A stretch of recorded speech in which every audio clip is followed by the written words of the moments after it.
Hello and welcome to this React tutorial where we're going to be looking at creating a application that calls the Hacker News API. So this is the application we're going to be creating. It essentially loads in Hacker News stories one by one. There's 500 in the API. The API will return as a list of story IDs, and then we're going to call another API route that will give us the stories. We're going to be looking at infinite scroll in this, so we can continuously scroll down, and each time it does that we're going to hit the API again for another 20 or 30 stories. And then what we're going to be looking at is we're going to be testing this with React testing library. We're going to be using style components, not too extensively, but we're going to be using them just to show you how to get started with them. And we're going to be looking at things like memo in React, so we're not having to recall re-render the component each time on each particular scroll. So in terms of this tutorial on what exposure to React you have to have, I'd say that you could come in this from a beginner standpoint, and if you have a little bit of JavaScript experience and you have the ability and knowledge to call APIs, you will follow this tutorial and do quite well. I don't believe there's many necessary other aspects that you're going to have to need. Essentially all this is we're going to have one component, which is a story, and we're going to have a container for the entirety of the stories. So let's begin, and we're going to start by just creating a Create React app with Hacker News Tut. So I'm going to take this one a bit slower than my last one, which was a Todoist one, even though that was a 7-hour tutorial, but this one's going to be focusing on more of the beginner aspects of React, even though we are going to be throwing stuff in there like memo. So if we just create a React app, and that will take a few seconds. We're using npx here. I basically just grabbed this off the GitHub of Create React App. So if you run this line right here, we'll get a React app ready to go. Then we can start modifying it and playing around, adding components in. The only aspects that may get into the intermediate aspect of JavaScript and all that good stuff is the infinite scroll. But I wouldn't worry too much about that. Let's focus mainly on React here. So that should be done now. So if we do, I'll cd into this, and it was Hacker News Tut. And there we are, and I'll open it up. And if you want to do this, you can go into VS Code, and I think if you go to the settings, so I think it's Command-Shift-P, and then type path, and it should add code to your path. So here we are, that's good. Let's open this. We'll start by doing a quick cleanup. So generally what I do each time I get one of these, I go in here. We don't need the manifest. Actually, we can probably leave the manifest in there because we're going to be looking at stuff like service workers, and I'll explain those down the line. Don't need a description. Actually, let's just say for the description, let me make this bigger so you can see this. Hopefully that's a bit better. And we'll say here, we'll just put in some content. So when you're searching in Google, this description is in the little descriptive box below the title. So say, bringing you the finest news since 2019. Favicon, don't need. Theme color we'll keep in there. We'll keep the description. Apple Touch, that's just the logo for the Apple Touch icon if you want to make it an application. We'll change this to newsreader. My thought process with this particular application is we're going to create it now in the aspects of the beginner, showing you how to get into React, giving you some nice little tips here and there like memo, style components, testing, so you should get on your feet with React through this tutorial. Then the next one, we're going to consolidate a bunch of APIs. So we'll get the Hacker News one, maybe we'll get some stuff from the BBC, other tech websites. And then what we're going to do, we're going to use GraphQL on the back end, or I should say as middleware, to call some services, those services being API routes, and then consolidate those and give us those new stories back to the front end. So that should be really nice to do, and that's where we'll get into a bit more of the intermediate aspects of React and GraphQL, and we're going to be writing all our resolvers and everything else without using anything like Prisma. So we've just got rid of those, so we can start by doing a bit of cleanup in here. So generally, as if you followed my tutorials in the past, you know that I'll come in here and I'll wipe out the majority of stuff. So we'll just set export const, bring that into an arrow function, and then down here we'll just we don't need the return, we can just get rid of that, set hello, and we don't need to default export here because we've got an inline export here. That should give us something to play with. Let's get rid of index.css. We don't need the logo no more. And whilst we're here, we can turn on the service worker. Don't worry too much about this at the moment, but I'll explain service workers as we get to that particular point. Remove this. And what I generally like to do, I just, instead of calling React DOM here directly, I like to just remove that and just say give me render, and then we can get rid of we need to, seeing as though this is no longer a default import, we need to change this, because if you remember in here we're now using a named export, so we need to use an named import here. Service workers fine there. One thing we have to do to turn the linter on, go into your package.js on, and I generally just remove the ESLint config because I like to run the Airbnb one. So as you see, it's now running. Give that a save. Go in here, just add a equals, remove that, there we are. If you want to unregister, we don't need that comment. Let's open up the sidebar. So now let's have a look. Do we need the test? Not right now, we can test that somewhere else. Close down public. We've got app.css, don't need that either. It's going to be using style components. And there we are, we've got a clean setup. And next, what we're going to do, we'll start creating the scaffolding, so things like the folders. And this is a really important part of software development. I want you to get into the routine of creating these folders where you have separations of concerns. So you have a components folder, a containers folder, hooks folder, selectors, mappers, all this stuff that transforms your data and keeps it separate so it can live by itself. So I'll show you that right now. Okay, so one thing I've just set up now is, well, what we want to do, let's just begin and start this and just make sure we've got something coming out. Generally, you may see this issue where it's like telling you about a skip pre-flight check. There it is. So if you do see that issue, go ahead in here and just create a new file, .env, put that in there. And then if we go ahead and restart that, we should get the application starting. Let's see. Come on. There we go. Perfect. So let's begin by doing the scaffolding for the app. So let's do components, which is a folder that will just house our components. We will then have constants. And generally this stuff is in most large applications because you want separation of concerns so stuff can live by itself.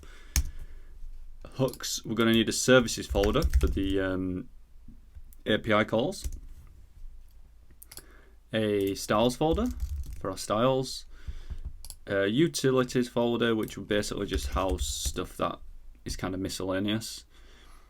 Mappers, selectors, And that should be it for now. We need containers. Let's do a containers folder.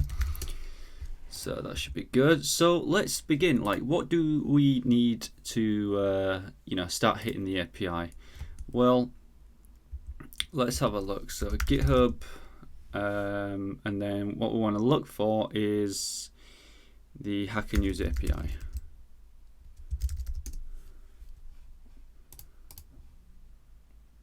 So this is a Hacker News API, and it just gives you, let's have a look. This is Hacker News, and we're just going to be calling this API. And they've got this API here.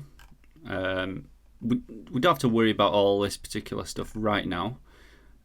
And if we click on one of these, you can see that it returns us some JSON data with like the title, the story, the URL. But like I said, we don't have to worry about it right at this moment.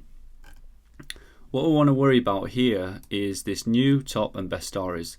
So up to 500 top and new stories are available at top stories, new stories, and best stories.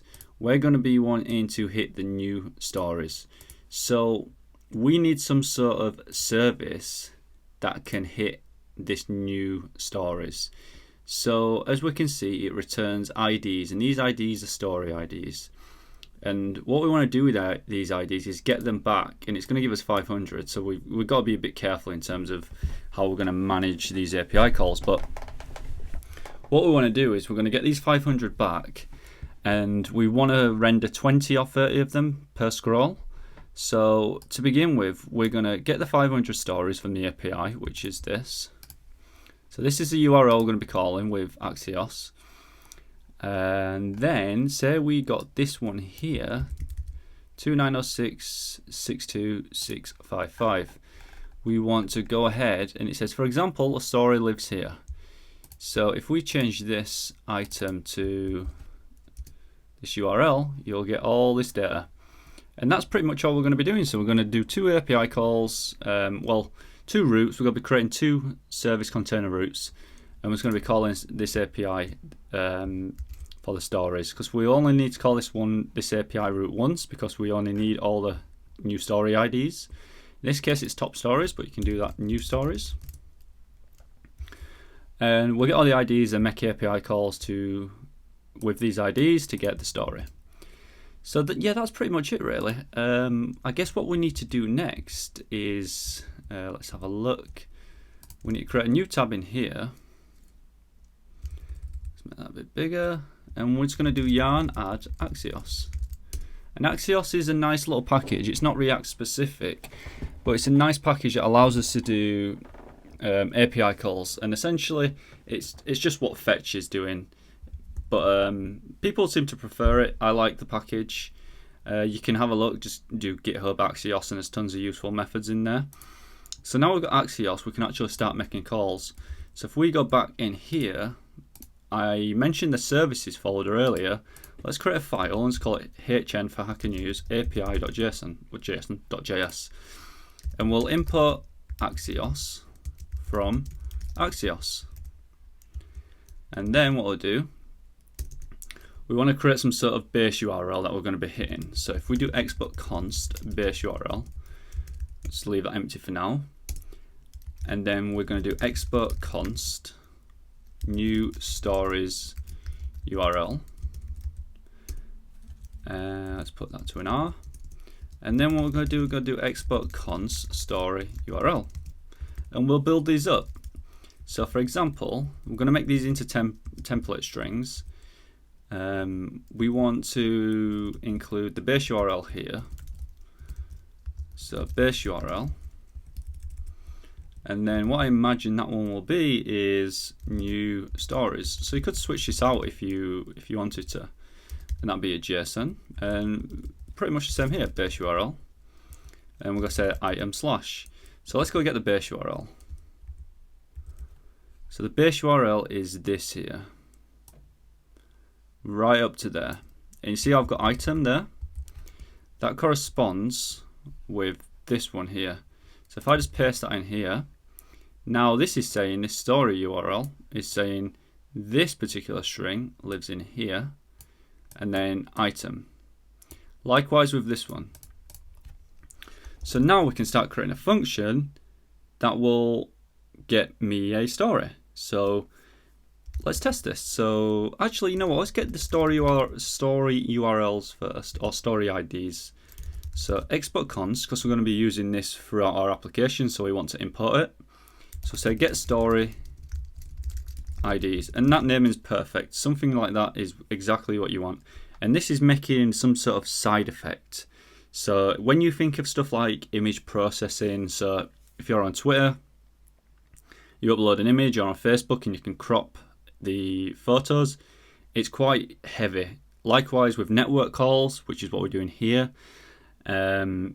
Likewise with accessing the file system, it's going to block, say, the rendering of the UI. So we have to use async here. And by saying async, we're going to shove it onto something called the microtask queue. I don't want to get too deep into exactly what the microtask queue is right now, but I'll tell you how it works when we call this. So if we do const result, and we're going to say await this response from Axios, and this is going to be a get.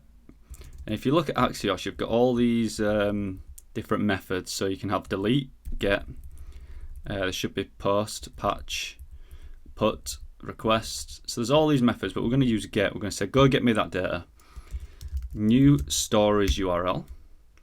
And what we're going to say then is, once you've gone and got me this, then get me the data. And we're just going to call this data.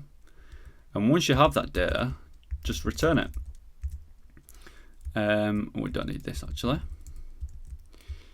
So I've just said, okay, now you've got data, return me that data. And we're going to say return result. And if I just go ahead now and go into app, let's start bringing some things in here so we can test it. So yeah, sorry, not app. Let's close that down, open this up. Actually, you know what? We can test this directly in app. It'll give us a good understanding of why we don't want it in app. We just want app to call one container or one component and then go do all the business that you have to do in that particular file. But right now, let's just call it in here. So we'll say return hello. But in here, we want to use something from React called useEffect. In addition, we also want to use state. So if I now just say in here, when this application gets mounted to the page, as in you can see what's on the page, we want to call that API immediately, but we don't want to be blocking the UI. So we still want the UI to be interactive. So what we're going to do to mitigate that issue is we're going to hold something in a value. So we're going to say use state. And if you've not come across hooks in React just yet, let's just say we want the story IDs to be stored in this variable here. So story IDs. And if I ever want to change story IDs, I'm going to have to use this one here. So set story IDs. So you've got a value and you've got a setter, which is essentially a function that you can pass data to. And we know this is coming back as an array because if I hit this here, there's an example here. You see the array? But just for some sanity, let's have a look. There you are, you've got an array. So I'm just going to say, okay, if nothing comes back, or initialize this particular variable here, story IDs, soon as this loads, I want you to assign an empty array to it. So for example, if we don't have the data and we start looping over that and it's not an array, we're going to get some sort of error. And we don't want that. So we're just going to say, give me initialize that particular bit of data with an empty array. So just to recap, we have a variable here that's going to be initialized to the empty array. And if we ever want to change this, we just call set story IDs. So this is where the magic comes in now. So we've done the work in this Hacker News API. We've got this. We're making a call out to the Hacker News API. We're using Axios. So we want to call this in here. And we can see that it's a named export. So we're going to have to use a named import to grab this from the Hack and Use API. So let's go ahead and say imp, and I'll say, what did I call this? Get story IDs.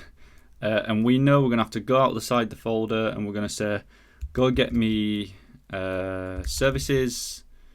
Let's just services hnApi. Save that. Then we're going to say useEffect. Okay, so this is where the big one comes in. What exactly is useEffect? We've looked at useState, where we can store values. So like this is stored to this initial array to begin with, but if somewhere in my render or somewhere in this useEffect I want to update this value, story IDs, I can call this and say set story IDs hello. So there we are. That will now be hello. Oops. So let's just see what happens here. So if I log out hello, so if you want to call story IDs, you can just say story IDs. Let's see what happens here. Cannot resolve. Hack and Use module. Let's take a look what's going on. Services Hack and Use API. Let's see. Services get story IDs. Did I spell that right? I did. That seems right. So let's have a look what's going on. And this is what you're going to be running into. So if you are a new programmer and you think these tutorials always go fine, or you see people programming, let me just get rid of that a second, and you think, you know, oh, how can they get through that so easily? It's never the case. Stuff always goes wrong. And I think it's best to keep somewhat of it in tutorials. So set story ID is to hello. So there we are, we've got hello there. There we are. So what happens if I wanted to change this? So if I just get rid of this, and I'll still, you know, print that out, what do you think that's going to be? It's just going to be an empty array. And you can, let's have a look, let's stringify this. And there we are, it's an empty array.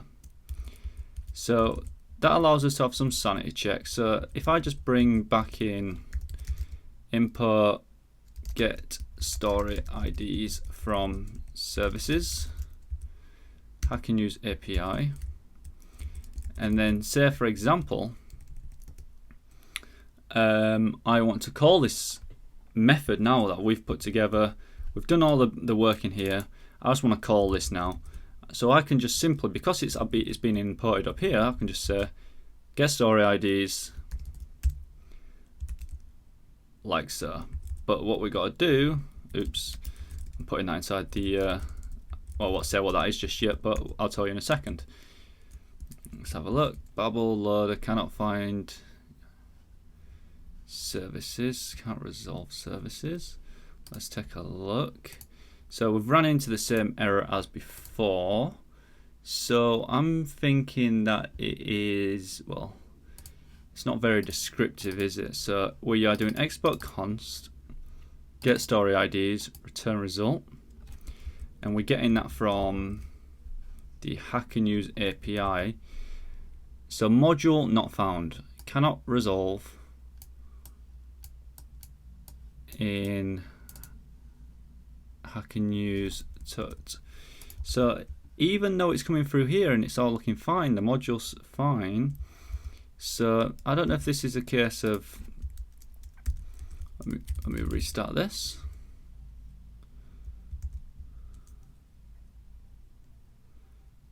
Starting.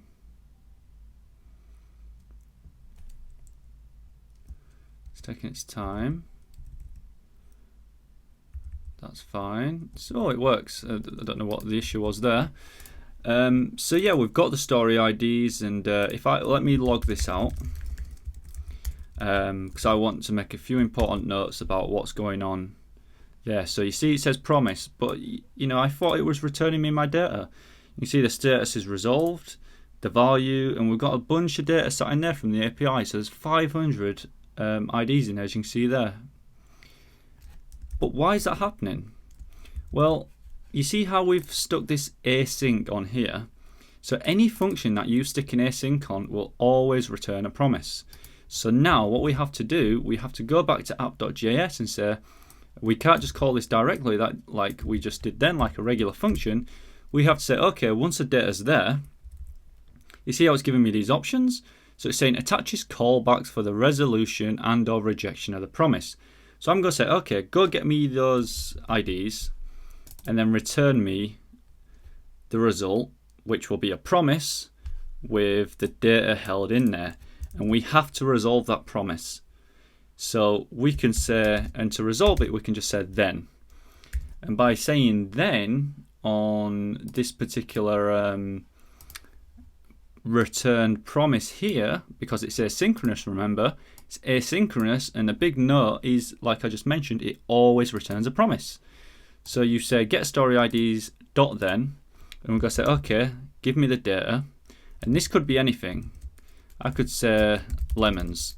So once you have the lemons, go ahead and set story IDs. And by calling set story IDs here, we're going to replace this empty initialized array with our 500 story IDs.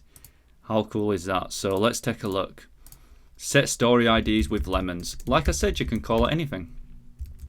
Well, change it obviously, but you know, boom, what's going on here? Object not great, that's perfect. So when you do see this, objects are not valid as React children, we know it's, well, I know it's worked, and I'll show you why in a second and why that happens, because you have to get used to reading these errors.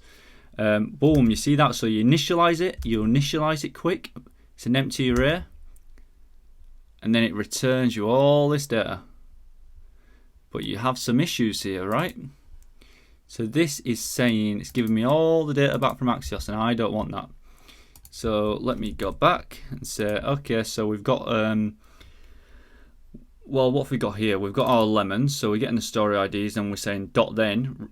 Now it's saying, it will say here, so unfulfilled. Once you have the lemons, you know, you can return the lemons if you like. But what I actually want to do, you know, I know the lemons are going to be there, so I can just remove that. So I'm going to say get me the story IDs over here. I'm going to call this, I know it's asynchronous because I put asynchronous there, thus being asynchronous, it's going to always return me a promise, and in there you'll have promise value, which will be holding your data because we did it here. We got the data, returned it. Once this is done, go back. So we're awaiting this context here. So it's going to await this response. Then it's going to pop it into result. And then we call it. Then we're going to say dot then. Give me the lemons. Set the story IDs to lemons. Let's have a look what's going on here. So we're getting all this data back. So let me just take a quick look at this. Can inspect it. So we've got all these story IDs, as you can see. We've got 500, and we also get returned the response and a few other things from the Hack and Use API. But like I said, we don't want those. Basically, what we want is a clean array. So let's have a look. So we've got the result. We're awaiting the result. Axios.get new story URL, then data. So I don't know if you can see the error here. Well, it's not a particular error, but it's kind of a cleanup. Axios is returning me something called data, or I'm assigning it to data. In this case, it actually is returning me data. So you see there? Well, I only want the data. I don't want all this other stuff here, like the content type, the headers, none of that nonsense. So a way to do this is, I know that's called data because I just saw it in the console. And I want to destructure that out, and a nice, easy, clean way to do this. Open up one of these curly braces. I always forget the name. Then another curly brace, or should we just say bracket? Open up the bracket, give it a curly brace, and then, you know, basically what we've created is this. And what that's saying is destructure me out data. I only want data, as in that particular value. As you see now, nice and clean. And if you look into the dev tools, all you've got in here is just all the 500 top stories IDs. And if you call one of these, you'll get the article. Not the article itself, but you get like the title, the link, all that good stuff. So let's go back.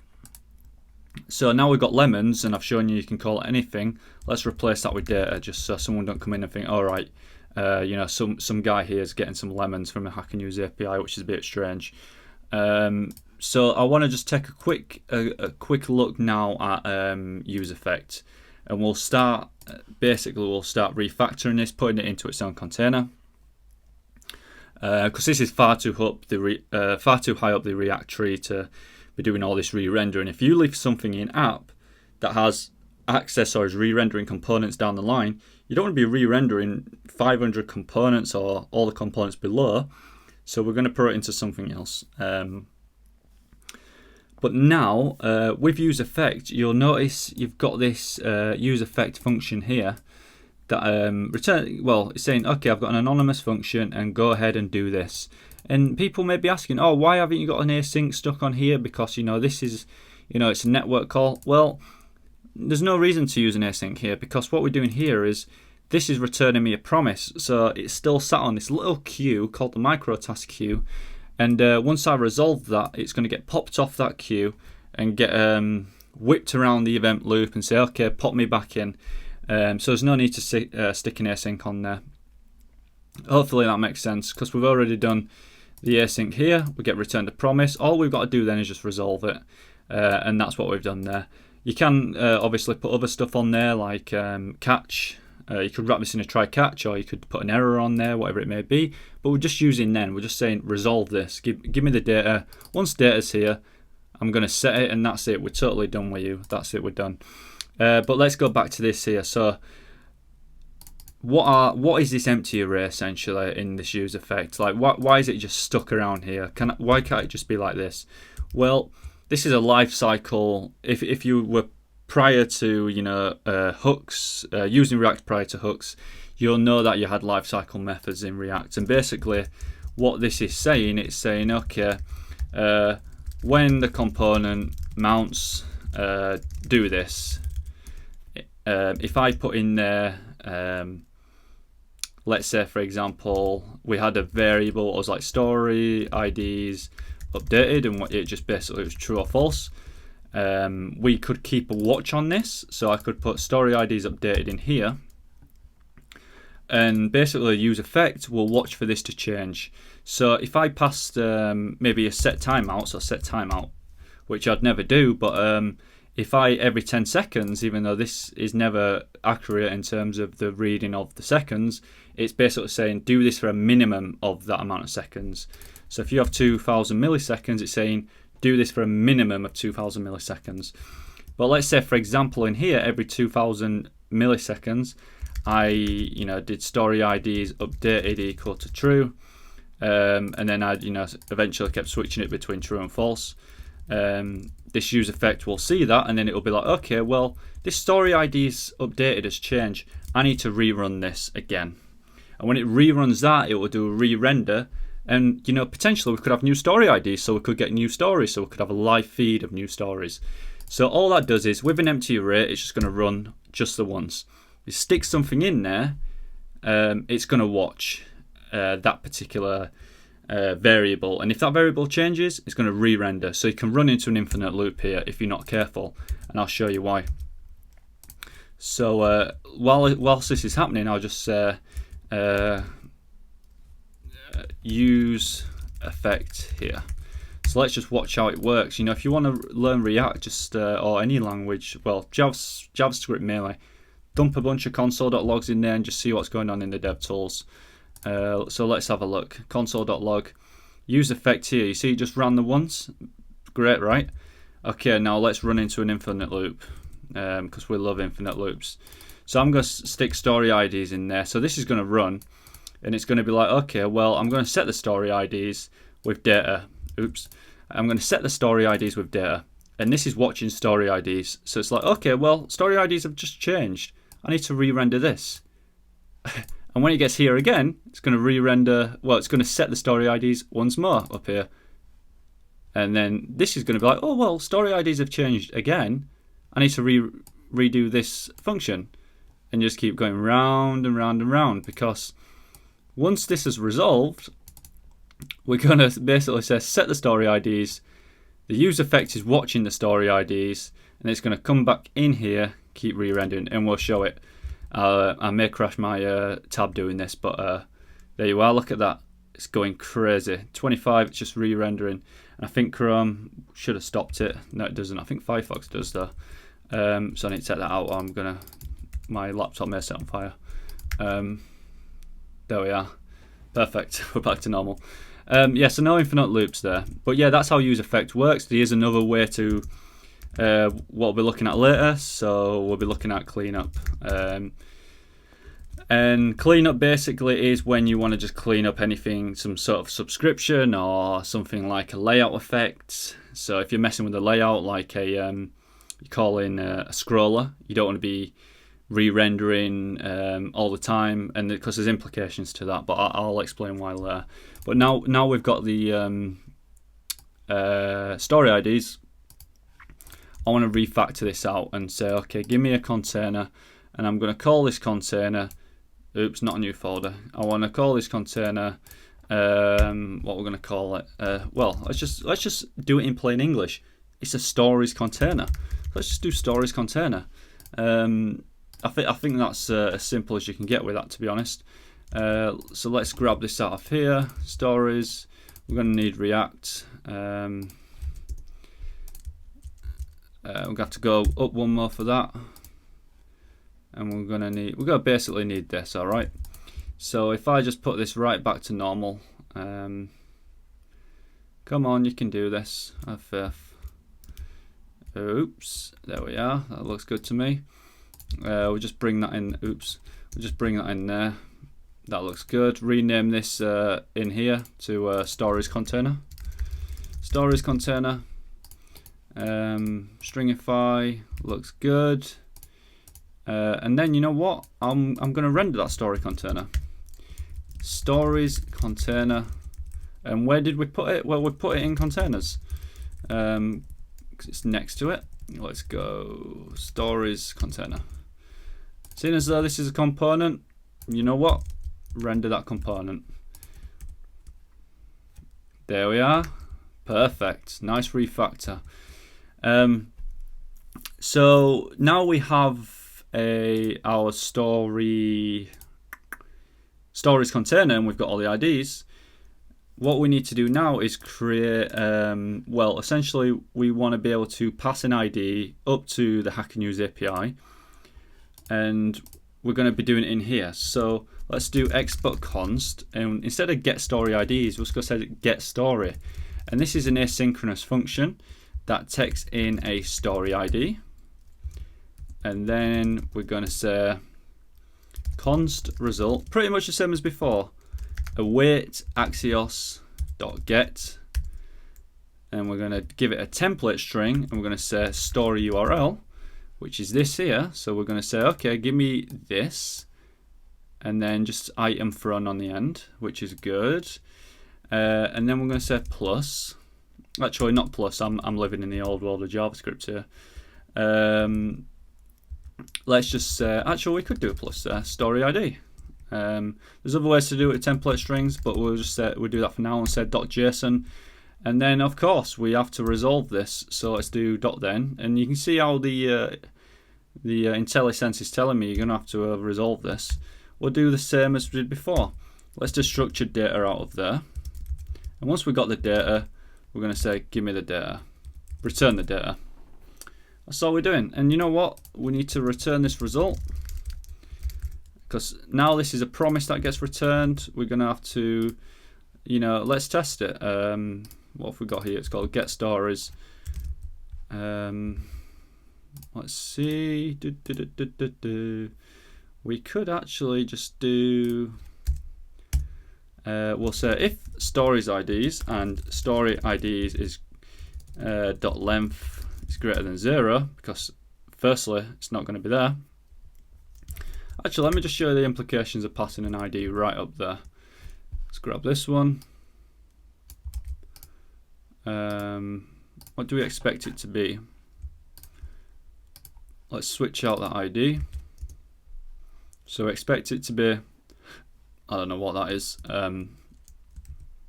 but anyways, let's pass it this ID.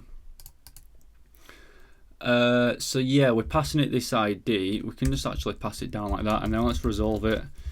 And then we'll say console.log data. That looks good to me. Boom, there it is. There's the story. And you see it matches up with this. Perfect.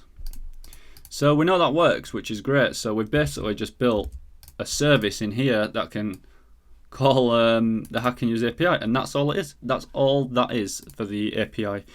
So pretty simple, right? Really nice. We can get data from elsewhere, and we obviously have to build on top of this. So at some point in time, we're going to have to build a story. So let's take a look now at what else we can start working on. We've got our story IDs, and we've also got our stories. Well, we can get a story, which is really good. So let's go ahead and quickly take a look. So if we just hop back, let's have a look. We've got the story IDs. So let me see here.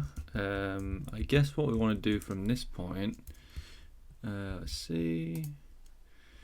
We want to start building out the app's gone. So the components, let's create a Story.js component. And in here, import React. And then let's go ahead and do export const story, and then we'll say return. So let's see, we've got the return. If we just dump something in here, actually let's pull in useState, useEffect. Let's see. And then we'll do the standard stuff, useEffect. We know how that works now. What we do want is we want get story, and in that get story we want to get it from services and Hack and Use API. Let's see, so story returns, and we'll just say I am a story. So look at this, save that, story container. So in story container, what we're going to be doing is we're going to be looping over these stories. So we've got 500. So let's just loop over these, and we'll do, let's just say storyIDs dot map, and we'll say for each story ID. So when we're mapping over, it's going to give us a story ID. Again, this could be anything. This could be lemon, pizza, whatever it may be, but let's just call it story ID because that makes sense. And then we'll say give me, what should we give me? Give me the story component. Let's import that, and that's a story, so it's a component, and it's our story component, and that lives in components. And we're importing this as a named import because we exported it as a named export, so we have to do it as a named import. So let's have a look here. So let's pass story ID as a prop. So for every story component that gets rendered on the page, we're going to pass the story ID. And this is one of those, let's have a look. I'm a story, I'm a story, I'm a story. Cool. But what this story ID is going to be, if we just save this and go back and pass this in here, we can say story ID. Let's just have a look what that story ID is. There we are. Perfect. So we get the story ID, and that means we can now use that story ID to make a call over to the Hack and Use API again to get the story information back. And if you're coming from traditional backgrounds where you've got parameters and arguments, so you can pass an argument into story, you would probably see something like this. But seeing as though this is not a function, well, in some ways it's a functional component, which it actually is, but we cannot use the parameter as such. We have to destructure that out like so by giving curly brackets. And the reason for this is in React. So let's have a look. So we get story IDs here. Story IDs come through. Let's see. They were coming through. Okay, so the story ID is JSON.stringify. Did I crash it? Because that's rendering now 500 components. Objects are not valid as React children. Object with key story ID. There we are. So we've got the story IDs, but let's say for example's sake we just call this props and we don't destructure anything out of there. And I'll just remove this. And we'll do console.log, not console.log. But I want to be able to see it on the page, so I'll just say stringify props. And let's take a look. There we are, you see here. So basically all we're doing is just destructuring out story ID, which will give us this. So let's put that back to normal. And you'll see that pattern everywhere in React. It basically saves you from having to do props.storyId, which is quite long-winded. StoryId. So now what we want to do is we want to make a call, and seeing as though we've already built this get story, we're just going to pretty much follow the same method we've done here, where we're doing get story IDs and then place it into story IDs, but instead we're going to say use state, and within use state what we're going to do, we're going to call this story. Let's do that once more. Use state story, set story, and the initial story we're just going to say it's an empty object. So within our useEffect we can come down here and we can say get story from in here, which will be this, and then we can pass it the story ID, which is basically just this prop that gets passed down, and then we'll resolve this asynchronous function and say data. And sometimes on this API I have seen that they don't come with URLs, so I'm just going to say okay, once we've got the data, once it's been resolved and you've got the data in here, I'm not just going to return it, I'm going to say and to make sure that we have a data.url. And if we do have a data.url, we're going to say set story to data. And that's pretty much it. And you don't have to watch for a story ID changing. So in this case, I'm just going to disable that ESLint rule, because the fact of the matter is here is this story ID, even though it's kind of component based, where we only need it once. We only need the story ID once, and that's pretty much it. We don't expect it to change.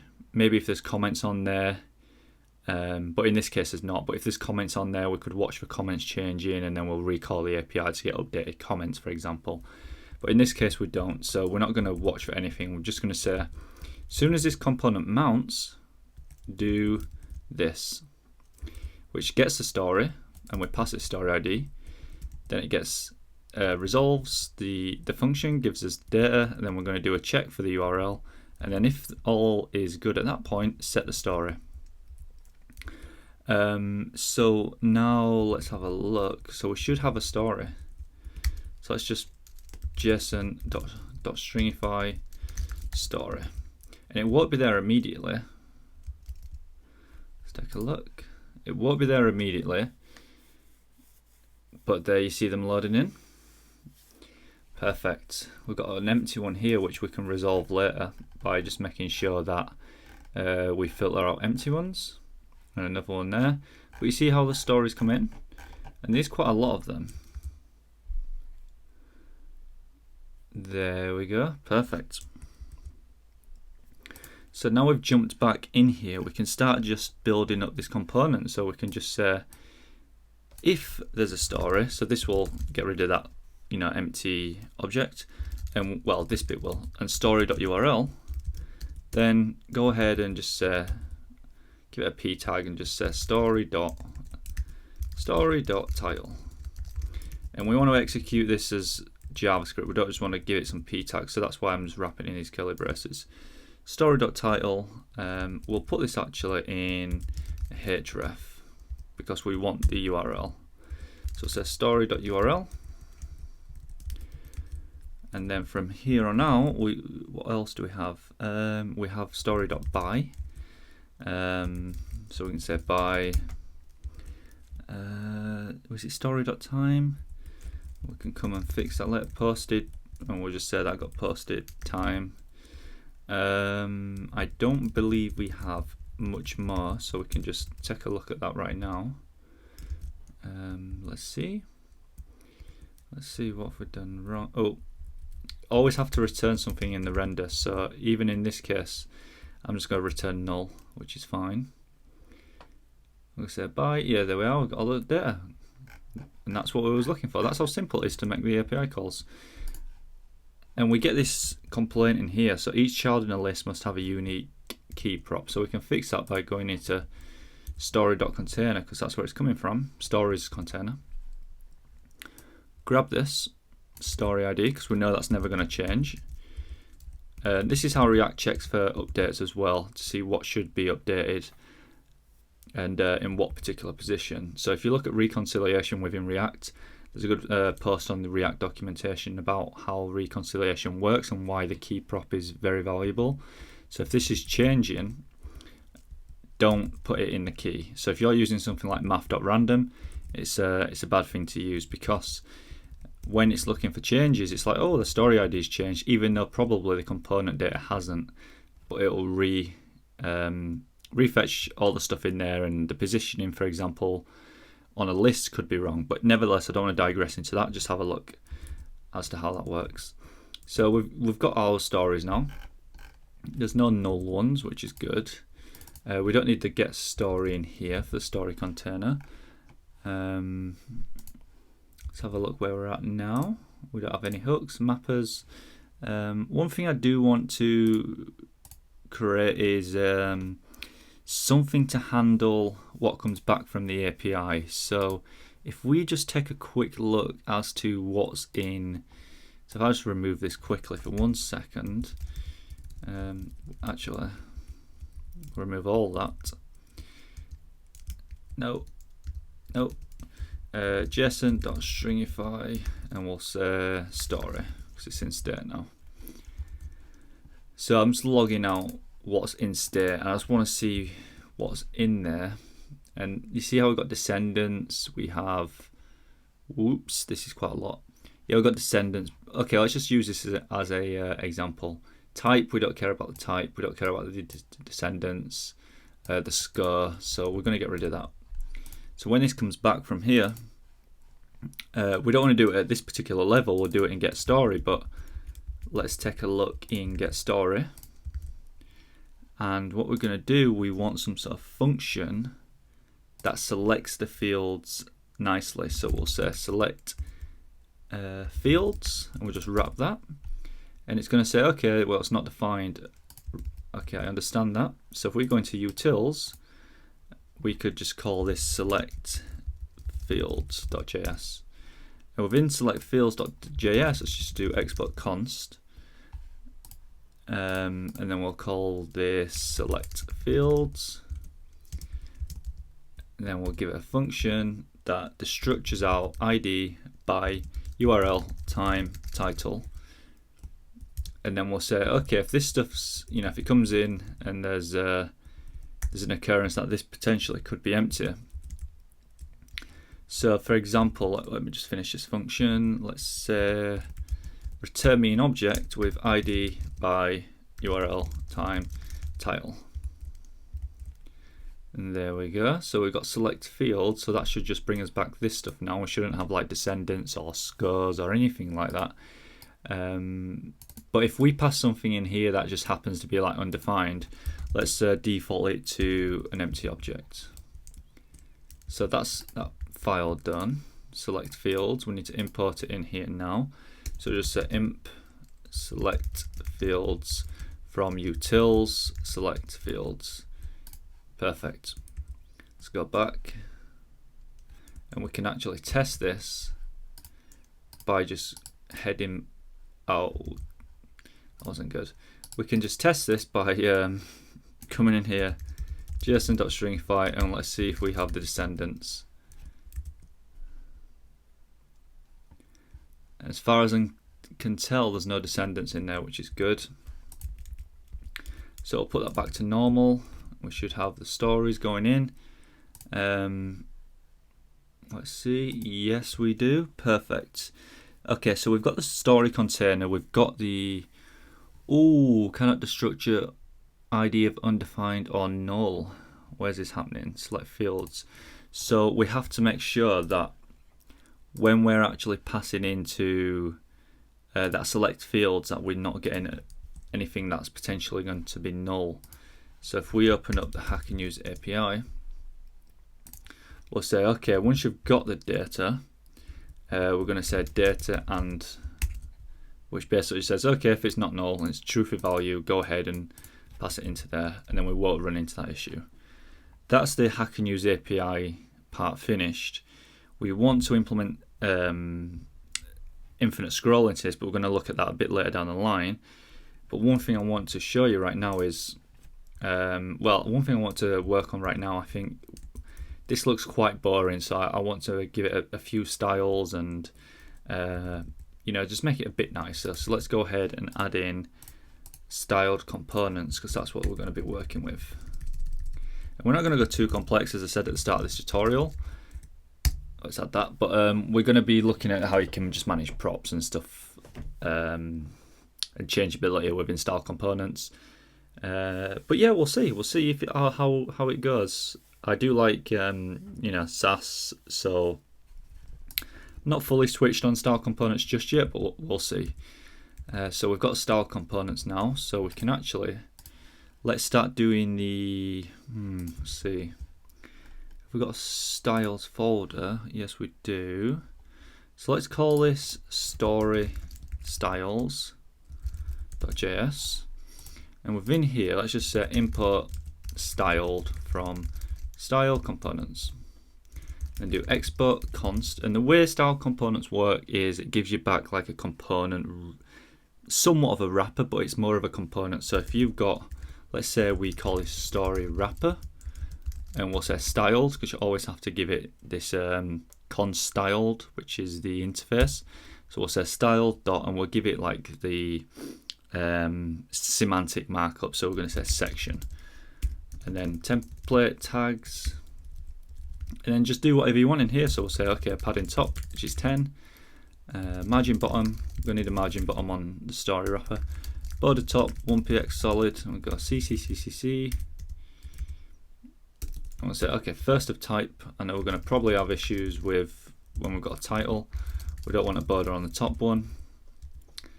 Likewise, last of type. Let's remove that. We'll say margin bottom 0, padding bottom 0. That looks good to me. So let's import that and just see how it looks. One thing I want to do, stories container. I think in here we need some sort of I don't know, maybe some titles as to what's going on. Right now I'm just going to call it, so we've got the map. Right now I'm just going to call it a Hack and Use API.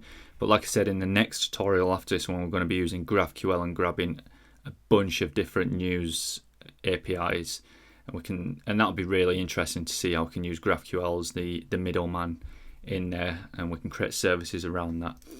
So let's just give this a fragment, which allows us to render siblings next to each other.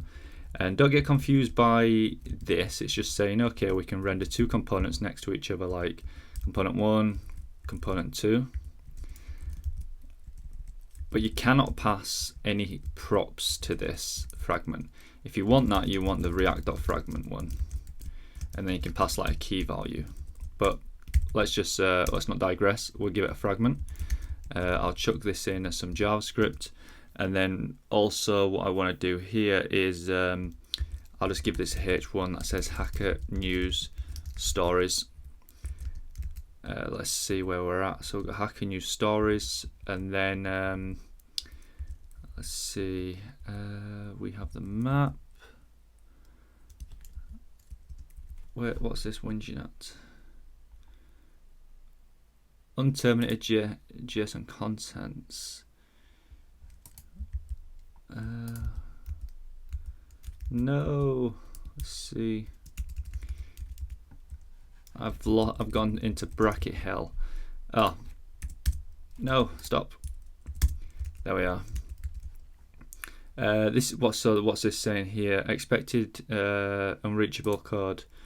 What's unreachable? Oh, the linter is not saving me today. There we are. So let's have a look. Hacking new stories, and there they are loading in perfect. So let's go ahead and grab our styles. It's called StoryWrapper in this case. So what we want to do now is we want to go ahead and import this. So we'll say import StoryWrapper from styles, StoryStyles, and down here let's just basically rebuild a bit of this. So we know we're going to be testing this later on. So let's say StoryWrapper, and we'll give it a data test ID of story, just to make sure it's there. StoryWrapper, and let's just see where we've got to with that. Come on. Okay, so we've got a bit of padding. You'll see it's been injected. You see it gives it a class name, which is nice, and gives it some weird class name, but it's quite cool how it does that. So let's go back into our story styles. I don't know if we want to do too much more in here. I know we do have two other things to do. We've got a title, and we also have the meta, so like time and by.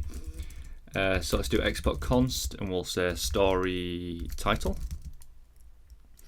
Within that title, we just want something fairly generic, but we'll say style.h1. Again, we're using this semantic targeting, so .h1, .section. You could in here do, div or whatever it may be. And then let's margin bottom 5px. Let's just pull this up here. Font size 18px. Line height 1.8. Give it a margin of 0. Text decoration none. Give it a color of 2222222. Is it 222E, 2E, 2C maybe? Is that the one? Background color 48 DCE 3D. Text decoration none. And then we've got the meta in here too, so we'll go pretty much with the same routine. So StoryMeta, we've got style.div. Let's have a look. We want font style italic. So when you've got stuff like the by the author, we're just going to make that italic. And since we'll give it a span, and we'll say, which is not the first child, but before that child, give me some content of. Oh, let me just go grab the bullet snippet from my snippets snippets toolbox. There we are. I need to put that on a keyboard shot because I use it all the time. Margin bottom, margin right, margin left. You could actually just do for this, you could probably, for shorthand CSS, you could do 0. So that'll target top and bottom, this will target left and right. And then we'll say story, and we'll go use BEM still, story bold, and we're bold. I think we should be good, but we can test this. I normally just write out a bunch of CSS and test it after. And we'll say it's going to have a meta element, which will be our spans. And then we'll say font weight bold, and this is probably the furthest we're going to get in terms of complexity with style components, but we'll just say, okay, if there's a color, and we pass some props to that, we'll say props.color.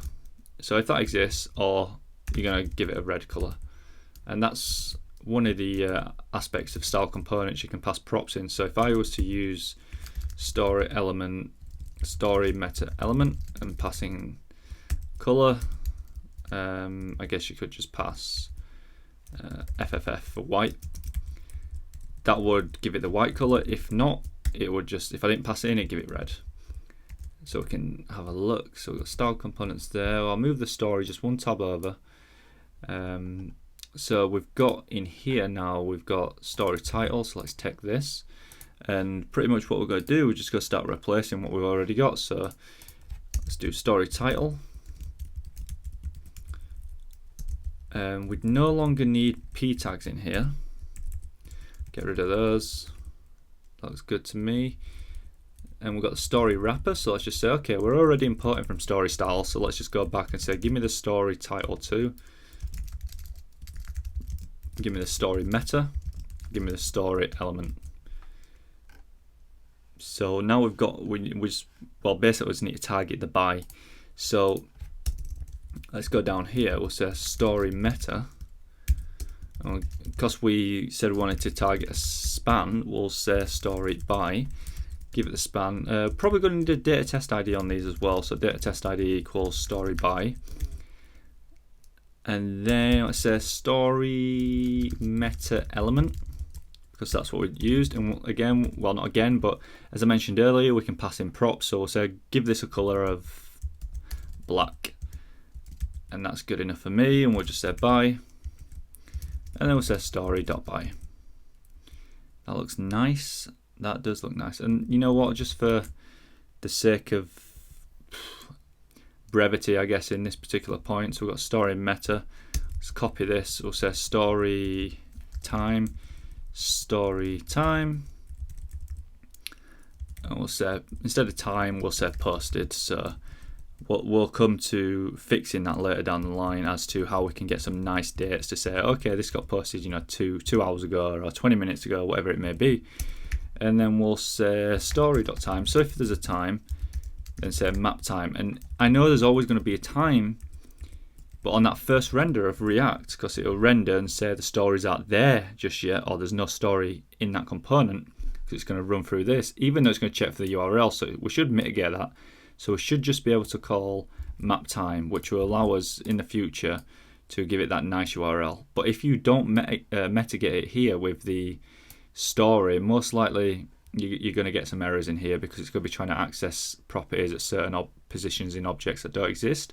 Or if you're calling functions like here and there's no equality check before, it's going to call that function, pass something in, and maybe that function blows up down the line. So just be aware of that going forward. So let's see what we've got here.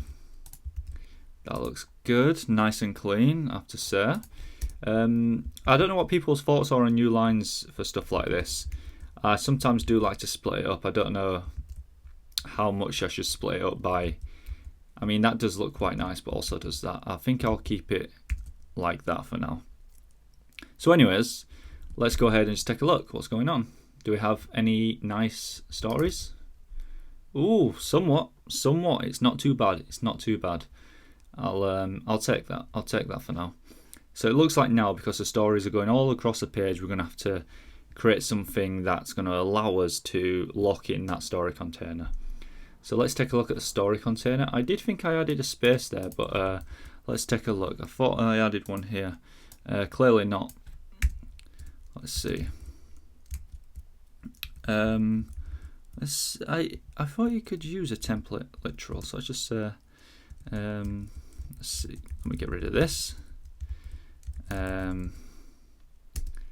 One thing you could do here, I guess, is I guess we could push out that we could use a margin, but let me use this particular method. We'll just give it a bit of space in there.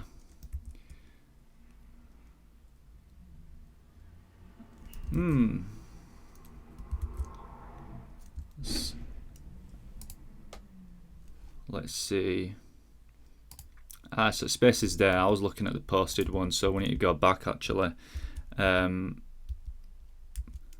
Put that back. Story.time. We're going to the time. So we have a class name on there. Am I even targeting story.time? Because if not, I could probably get rid of that. We don't need that class name right now. Story.by, because we're using style components, we can actually just target the semantic elements instead. So let's just get rid of that too. Although I guess in here, so we got two spans, story by, story time. Let's take a look at the first one. So the by, we're going to be expecting that it comes in, and yeah, so that looks good to me. We've got the italics. Let's take a look here. See how it's quite slow and jerking a bit because it's loading 500 stories and the UI is struggling. So we're going to take a look at how we can fix that with InfiniteScroll. It's not a good user experience right now. So yeah, so we've got this one on italic. So I believe they're both on italic there. So let's have a look. So if we're going to StoryStyles, yeah, so which is, we're going to say span, not the first type. Let's say span first child.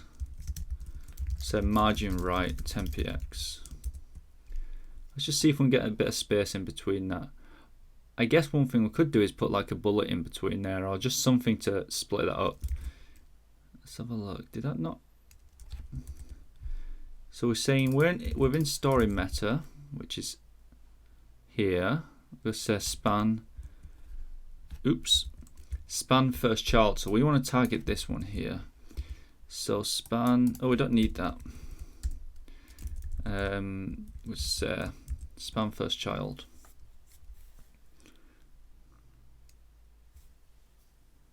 There we are. We've got some nice padding on there. So let's go ahead and take a look now at styles. And what we want to do in styles now is I kind of want to lock this container.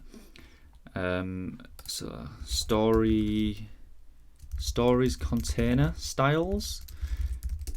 Maybe we can come up with a better name for that down the line. So let's import styles, and then we're going to be importing createGlobalStyle from style components. Reason we want to do that is because I want to insert something into the body, so we need to use createGlobalStyle.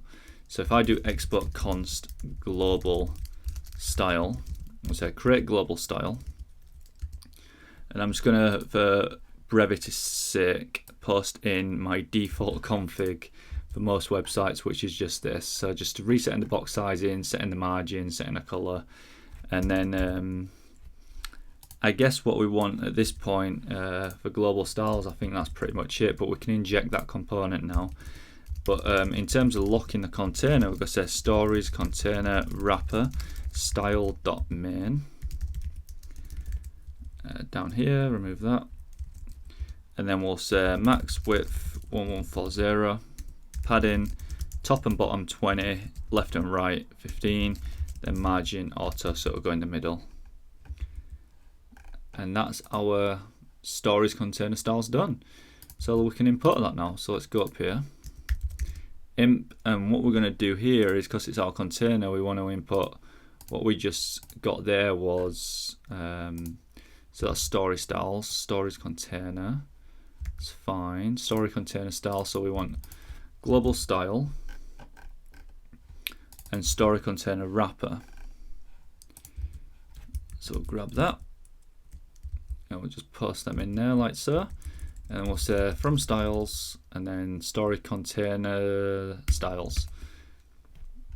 Perfect. And what we can do here now, we can just dump in this as a component, so global styles, and then also we want the wrapper, so we can just give that a data test ID to make sure the wrapper comes in. So we'll say, do we get a stories container when we're going to test this? If so, brilliant. Let's have a look. I'll just see if we've got a nice. There we are. It's in the middle. It's loading. It's gonna, be making those huge amounts of API calls. So I hope the Hack and Use API doesn't like shut me off at some point, or after this video. There'll be a lot of requests, I imagine, to that API. So let's just. Did we have the title? The title looks fine right now, so that's good. Yep, Hack and Use, there we are, posting it in, brilliant. So yeah, we've done well. That's pretty much our styles at this point. So there's style components covered. As you can see, it's quite jerky. And if you did, run this in React, the components, you've got a bunch of stuff going on in here with different keys. And if you, run the profiler, you can see it's going to take a little bit of time. Let's see. Stop profiling because it's probably going crazy at this point. And you can see we've got 7.7 milliseconds. That's most likely style components taking up that particular performance hit there. So story.key 9.2 milliseconds, 0.9 at 33.1. So you can see all these components being rendered here, and I only managed to get 308. Let's have a look, rank chart. So this context.consumer, I imagine that's a style component what's doing its magic. So I'm not too sold on style components at the minute. If someone can, give me a good reason to use them. The only thing that one of the things that I'm not too sure about is calling them as components, because I imagine you could get a lot of components just laying around that are styles, unless you do what I've done here, where you just have a wrapper and then target, say, the H1. So like in story, I'm targeting the A tag here for the link, I'm targeting the spans. It could get quite crazy. So if there's a CSS expert out there or a style components expert, feel free to jump in the comments and let me know, or find me on Twitter, which is in the description. Let's have a conversation, and I want to be sold on style components. Anyways, so we've got all our styles. We've got a fairly good looking API at this point. Well, not API, application that calls an API with two different routes. So we're calling StoriesId, and then we're requesting for a story by that particular ID. So if we just recap where we're at, we've got a container that houses the story IDs, and then when the story IDs come in and they've rendered to the page, we call the story component by using the map, and the map's going to go over about 500 times if that's what comes through. But we do mitigate out some story IDs that actually, we don't mitigate out any story IDs, so we get 500 stories being called. What we do happen to go ahead and do is when a component mounts, we set the story, and if the story doesn't happen to be in there, we just return null, which I find is fair, more than adequate. But yeah, if you do feel there's a better way to do this, but I mean the Hack and Use API isn't great in the sense that you're getting 500 requests coming back. Be nice to be able to put pagination in there. So I'll be like, give me the first 20, or give me this next 20. But we're going to look at building that in ourselves to help the performance of the application. So we will be looking at stuff like InfiniteScroll very soon. One thing I wanted to do is create this mapper. So we were in Story.js, and I said down here we want to map the time. So instead of giving us this like unique timestamp, we want it to say like 2 minutes ago, 5 minutes ago, yesterday, 2 hours ago, whatever it may be. And you can find these online. I've called it a mapper, but there's different names for it. But essentially, all it is I'm just going to say it's a function that passes in a timestamp, and then it will return me different scenarios based on different intervals that are going on. So if we say seconds, and we'll say math.flow, and don't get too hooked up on this sort of stuff. This is a function I've had laying around for a long time and used it many times, but it's not React specific, so to say. And that date needs to be called with some parameters. We'll say let interval math.flow, and then there's a bunch of different divisions and additions going on in here. So instead of boring you with this maths that's going on, I'm just going to paste that in there from one of my snippets out of my keyboard, which just basically goes ahead and figure out, is it years ago, is it months ago, days ago, hours ago. It's not specific to React, so I don't really want to be teaching this. It's just a map function that gives you some nice dates. So if we just put that in here, so we'll say mapTime. So it's going to run that function over that story .time, which is good. So we'll say import, and we'll say mapTime from mappers mapTime, and it'll give us a nice date. So let's have a look. And again, I'm hit there 2 minutes ago, 3 minutes ago, whatever it may be. But what's quite crazy here is it's hitting that API, all the time. So it's hitting that 500 times. So we have to slow that down. But yeah, let's take a look. Where are we at now? We do need a space actually. I just spotted here. So where it says posted. So where's posted live? So it lives in story. Okay, so posted is down. Yeah, there it is. So yeah, let's just give it an empty template string. See if that will fix it. There we are. That does it. Nice. But yeah, okay. So we've got this story component.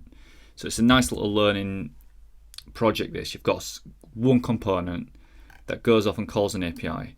You've got a container that goes off and calls an API. It is a component, but don't get this mixed up with saying, oh, this is a container. It is just a wrapper. So that's my words. This is not React specific. It's me just saying this is a component container that wraps a bunch of stories. So I mean, let's have a look here. What have we got going on? We've got styles, we've got services. So containers, mappers, selectors, services, it's just all made up words, just like component, but these are more what I like to work with. So like, you got your mappers, you got your selectors. Actually, in this case, seeing as a util, I guess a util could be put in as a selector. So we'll move that, and hopefully VS Code's smart enough to figure that out. Yeah, it is. Look, it's found it. It's given me this, and it said select field is now a selector. Can you save this for me? Sure, I'll save that, and it should still work. Perfect. That's brilliant. Okay, so now I think it's time that we maybe started doing the infinite scroll. So let's have a look. So as you can see, we've got a bunch of stories here, and it takes a little bit of time to load because it's requesting 500, and that'll be hitting the microtask queue. So if we go ahead now and say we've got constants, we've got any components. Right now what we need to create, and I don't want you to get too hooked up on this, but we're going to create a hook called useInfiniteScroll.js. And with the infinite scroll, we're just going to do the standard stuff, import React. Then we're going to go ahead and say, actually we don't need React for this. We just need a few methods from React. So useState, useEffect. That looks good. Then come down here, we need some constants now. So in our constants file, let's go ahead and just say index.js. And essentially all we need in here is two constants, export const max stories. And we know we're gonna get 500, so let's just put 500 in there. And then story increment is equal to 30. And if we go back into the infinite scroll, what we want to do, we want to import story increment max stories from constants. And then I'm going to come down here, export const, use infinite scroll.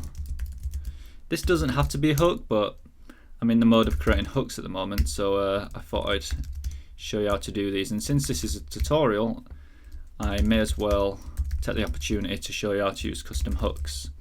So we're going to say loading, set loading equal false. We're going to initialize the state with false, and then we're going to do another use state. So use state, we'll set count, and then set count, and then use state story increment. So we're going to set the count starts at 30. So say if we did something in JavaScript, like if we use slice, we say slice from 0 to 30 when the user scrolls, go from 30 to 60, or we could say go to 0 to 60 because we want to display all the stories. We don't want to get rid of the other ones.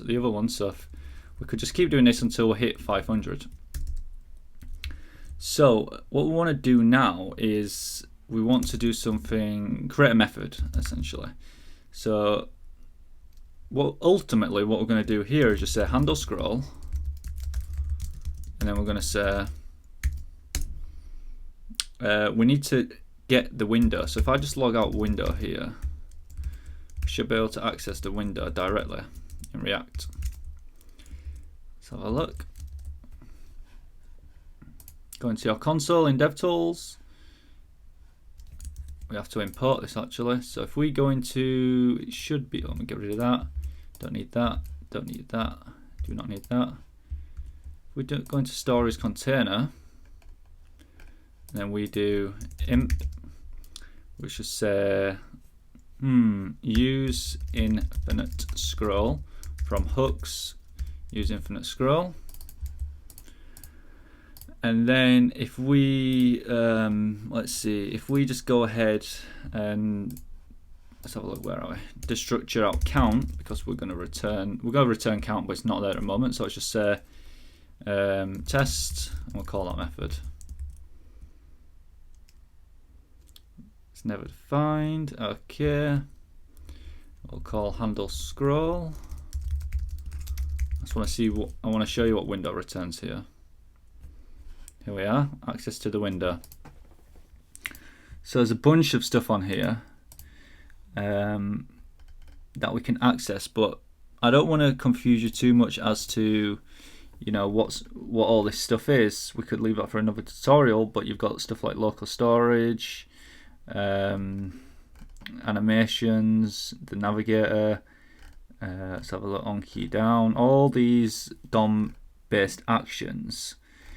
The origin, the outer height, the outer width, but more specifically, what we're looking for, you have inner height, should be in here somewhere. Inner height, and then we'll say, well, that's what we're looking for now. And then let's have a look what's in document.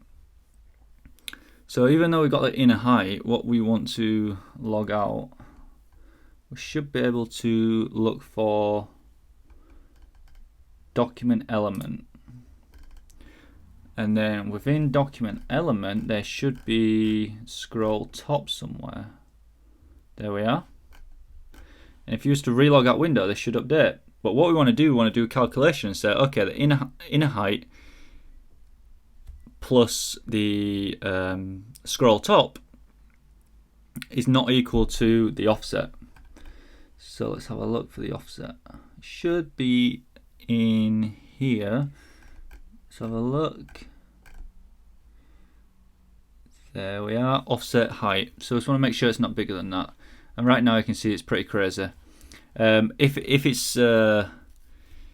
say if it is bigger than that, then we're going to set attributes, say if it's loading or if it's not loading, and then also we don't want to be hitting a refresh with React all the time. So something we can do is put a concept on this function called a debounce to make sure if I scroll, I can't just keep scrolling and scrolling and scrolling. When I do hit a scroll, it locks my scroller for say 500 milliseconds or 1000 milliseconds, whatever it may be, just to make the experience a bit better. So let's take a look now. I'll just go back in here. We can delete that. I'll just delete that for a second. What we're going to do in here, we're going to do that conditional check in here to make sure that we can calculate the height correctly, and then we can do certain conditions based around the height. But please do not get too hung up on this. This is basically just checking if you've scrolled, and then what we're going to do some React type stuff. Right, okay. As mentioned, don't get hung up on this, but let's just say, okay, if window.inner height plus document.document element dot scroll top is not equal to the document.document element dot offset height, or if it's loading.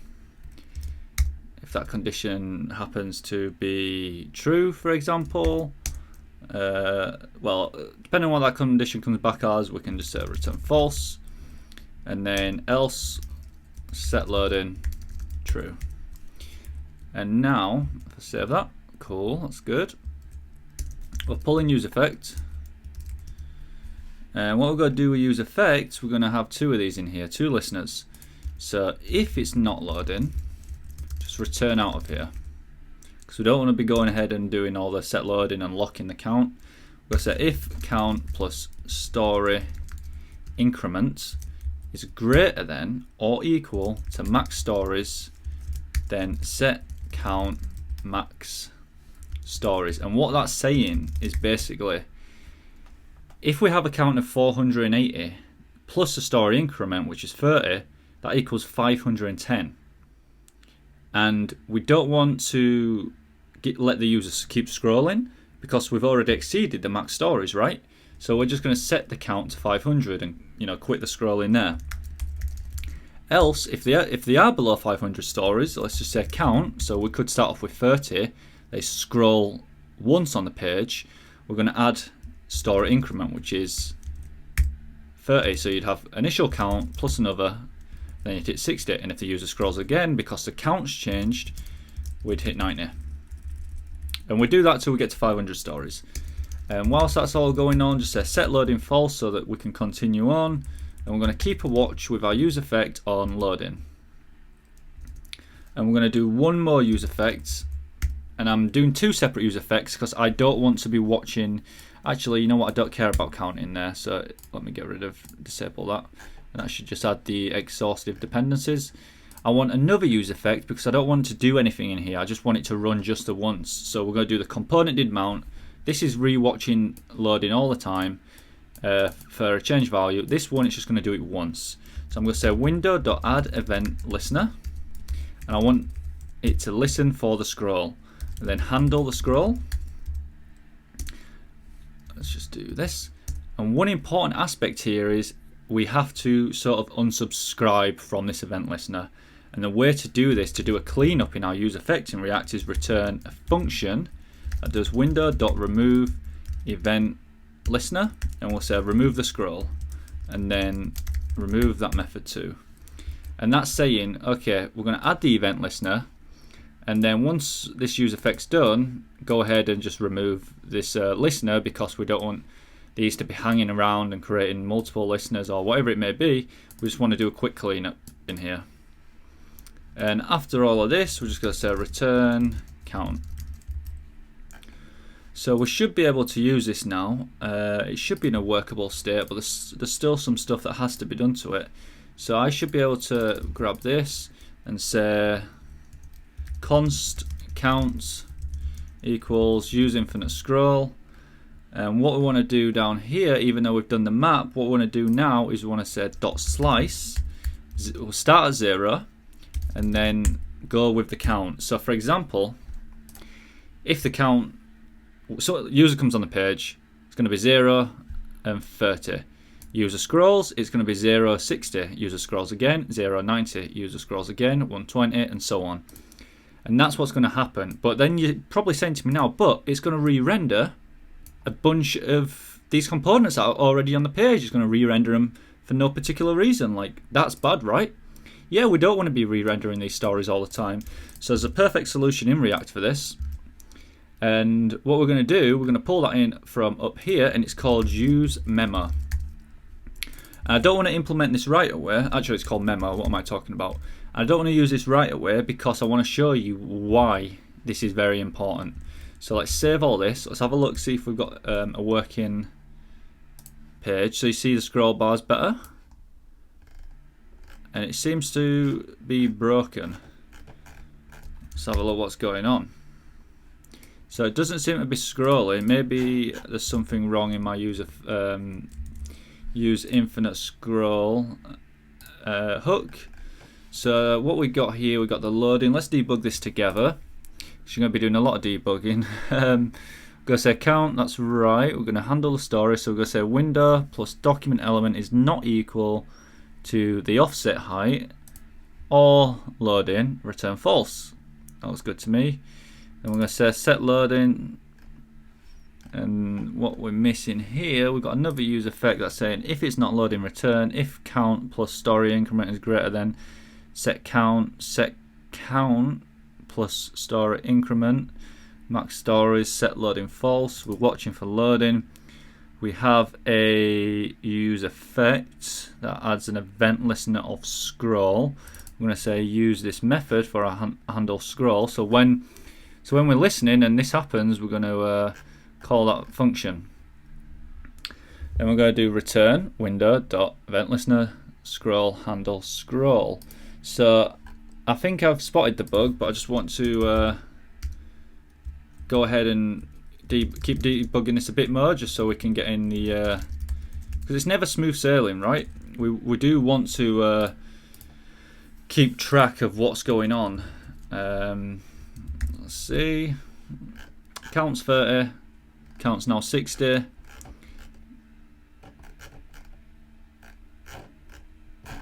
And that's all it does, it only goes to 60. Very strange. Does it go any further?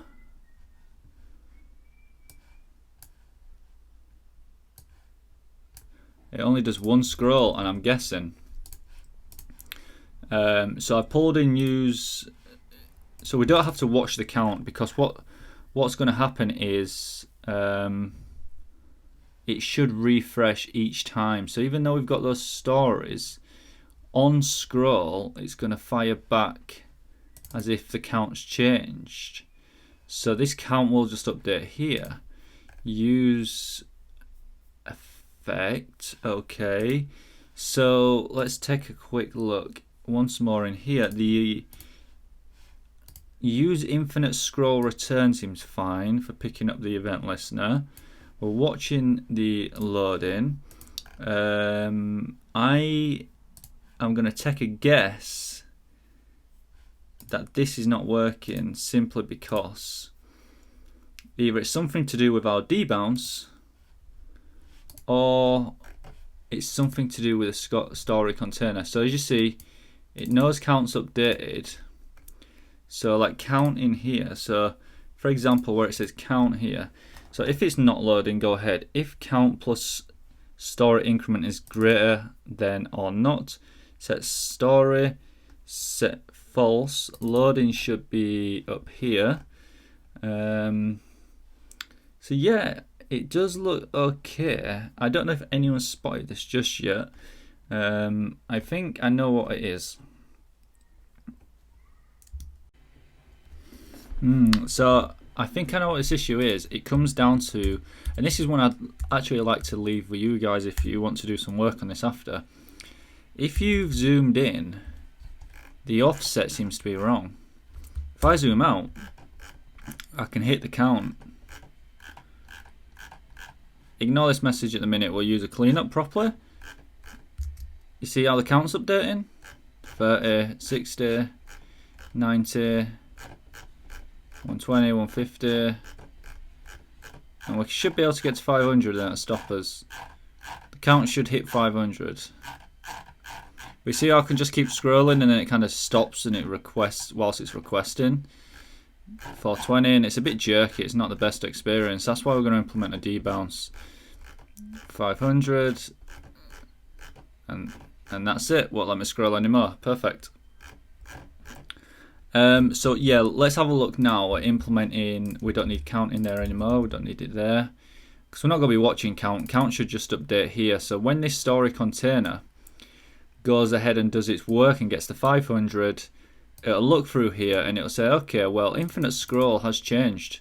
This in here has changed. So if we're watching count, we're not actually watching count in here, but if loading is being changed, that means the count's changed. So if loading does change, which is in this useEffect here, then what we're going to do, we're going to change the count, and we can update the count here. So let's take a look. So what we can do, actually, you know what? I'm just going to put the count. Let me put it back in here a second. I'm just going to leave it there so we can debug. You can actually put it in there. Yeah, so what we need now, okay, that's good.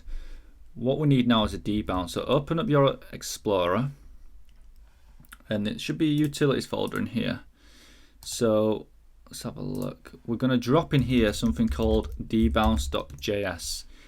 And this is another thing I don't want you to get hung up on, but let's create a function called debounce. And it's going to take a function, it's going to take a wait, it's going to take an immediate, and then it's going to take an args. And it may be a bit confusing. I was just thinking about this, that why is this updating? Like, why is this stories container updating and getting a new count each time? Well, I'll show you in the profiler. in the dev tools as to why this gets updated so you can see it visually, because there's nothing in here, if I got rid of count, to say, well, you need to run this useEffect, apart from this infinite scroll obviously, but this useEffect here, it's like, well, nothing's in here, so why should I update this component? Well, I'll show you shortly. It's better to visually see it as opposed to me explaining it. Let's just do let timeout. We'll return a cleanup function that says const context this, const call now, immediate, and there's no timeout. Const later, timeout equals null. I know I've mentioned it plenty of times, but I'm trying to teach as much React as possible here. So I don't really want you to get hung up on just an infinite scroll. If you are interested, feel free to drop some comments and we can talk more about this. Or you can find me on Twitter at CarlHadwin. Let's just set a timeout. So say later wait, and then if call now function.apply context.args. And that should be okay. Oh, set timeout. That should be alright. So let's close that. And the way to apply that function is, well, what we want to do, we want to apply it in our useInfiniteScroll. Wherever that's gone. So where we want to apply it, we want to apply it here. So when handle scroll gets called, we want to wrap it in a debounce. So we're going to say, I need to import that actually. Import debounce from utils debounce. And we want to wrap the entire function. So if this bit here actually, this bit, ultimately it's this bit.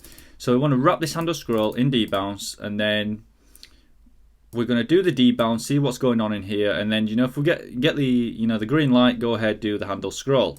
If not, wait 100 milliseconds. Let's put this 500. And yeah, basically that's it for using infinite scroll. And it should just work. Now we've got the infinite scroll, it should give us a nice debounce. Let's have a look. There it is, it's locked to the scroller for 500 milliseconds. And feel free to put that to whatever you like, whatever you feel is the better user experience. So we have select fields, we have a bunch of stuff going on here. I don't know if it's at this point, because we have a functional app at this point, maybe it's, do we have fixtures in here? No, we don't. Maybe it's worth, let me create a folder, close all these folders down. I'm just going to create a fixtures folder. And the reason we're creating a fixtures folder is because we're going to start preparing for tests or testing. So if we just go ahead and in our fixtures, well, we can just create an index.js, and what this does, let's just create a singular story. So do export const singular stories, because we don't want to be hitting the hack and use API all the time, especially when we're running tests, right? So let's just say ID is 1 time. Oh, let me grab a Unix timestamp. Yeah, we don't want to be hitting this all the time, so the reason for that is we're just going to run the test against this. Tarnish Google responds. This is one of the articles I saw. URL something.com. New hack and use. Yeah, we don't want to be running the test against a live site.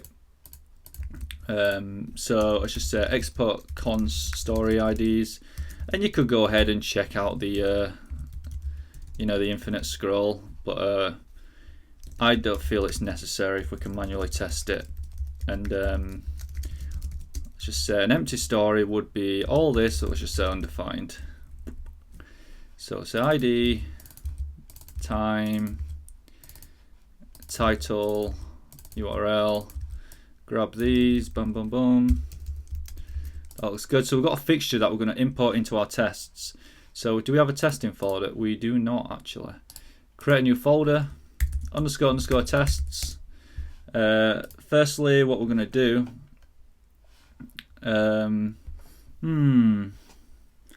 actually, you know what? There's quite a few things to test here. So what I actually want to test, we're going to test the application, like kind of end-to-end-ish. The hack and use API, so our hack and use service, which is this. We're going to test the stories container, and then we're going to test the component, which is stories itself. So let's take a look at that, and we'll do a few tests just to get some confidence in our application. It is obviously working, but there is a few things that we can test and just get confidence whether it be this is going through a shared code base or it's going through a pipeline. We want it to be passing tests.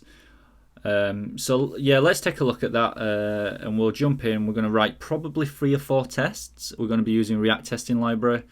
And there's all sorts of nice stuff you can do here, right? So I've left you a project. I'm going to leave you a project after the test is done that you can go ahead and pull in different APIs. You can test it differently. You can remove the infinite scroll. You can modify the infinite scroll.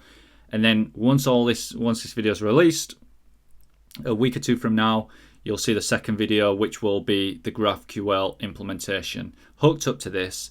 And this will go from Hacker News application to a newsreader. The newsreader will read multiple APIs, and then we'll modify and adapt certain data that can be returned to our front end. So what we're going to do here, I'm going to have to just modify the screen a little. Hopefully everybody can see this. I'm just going to throw my terminal in here.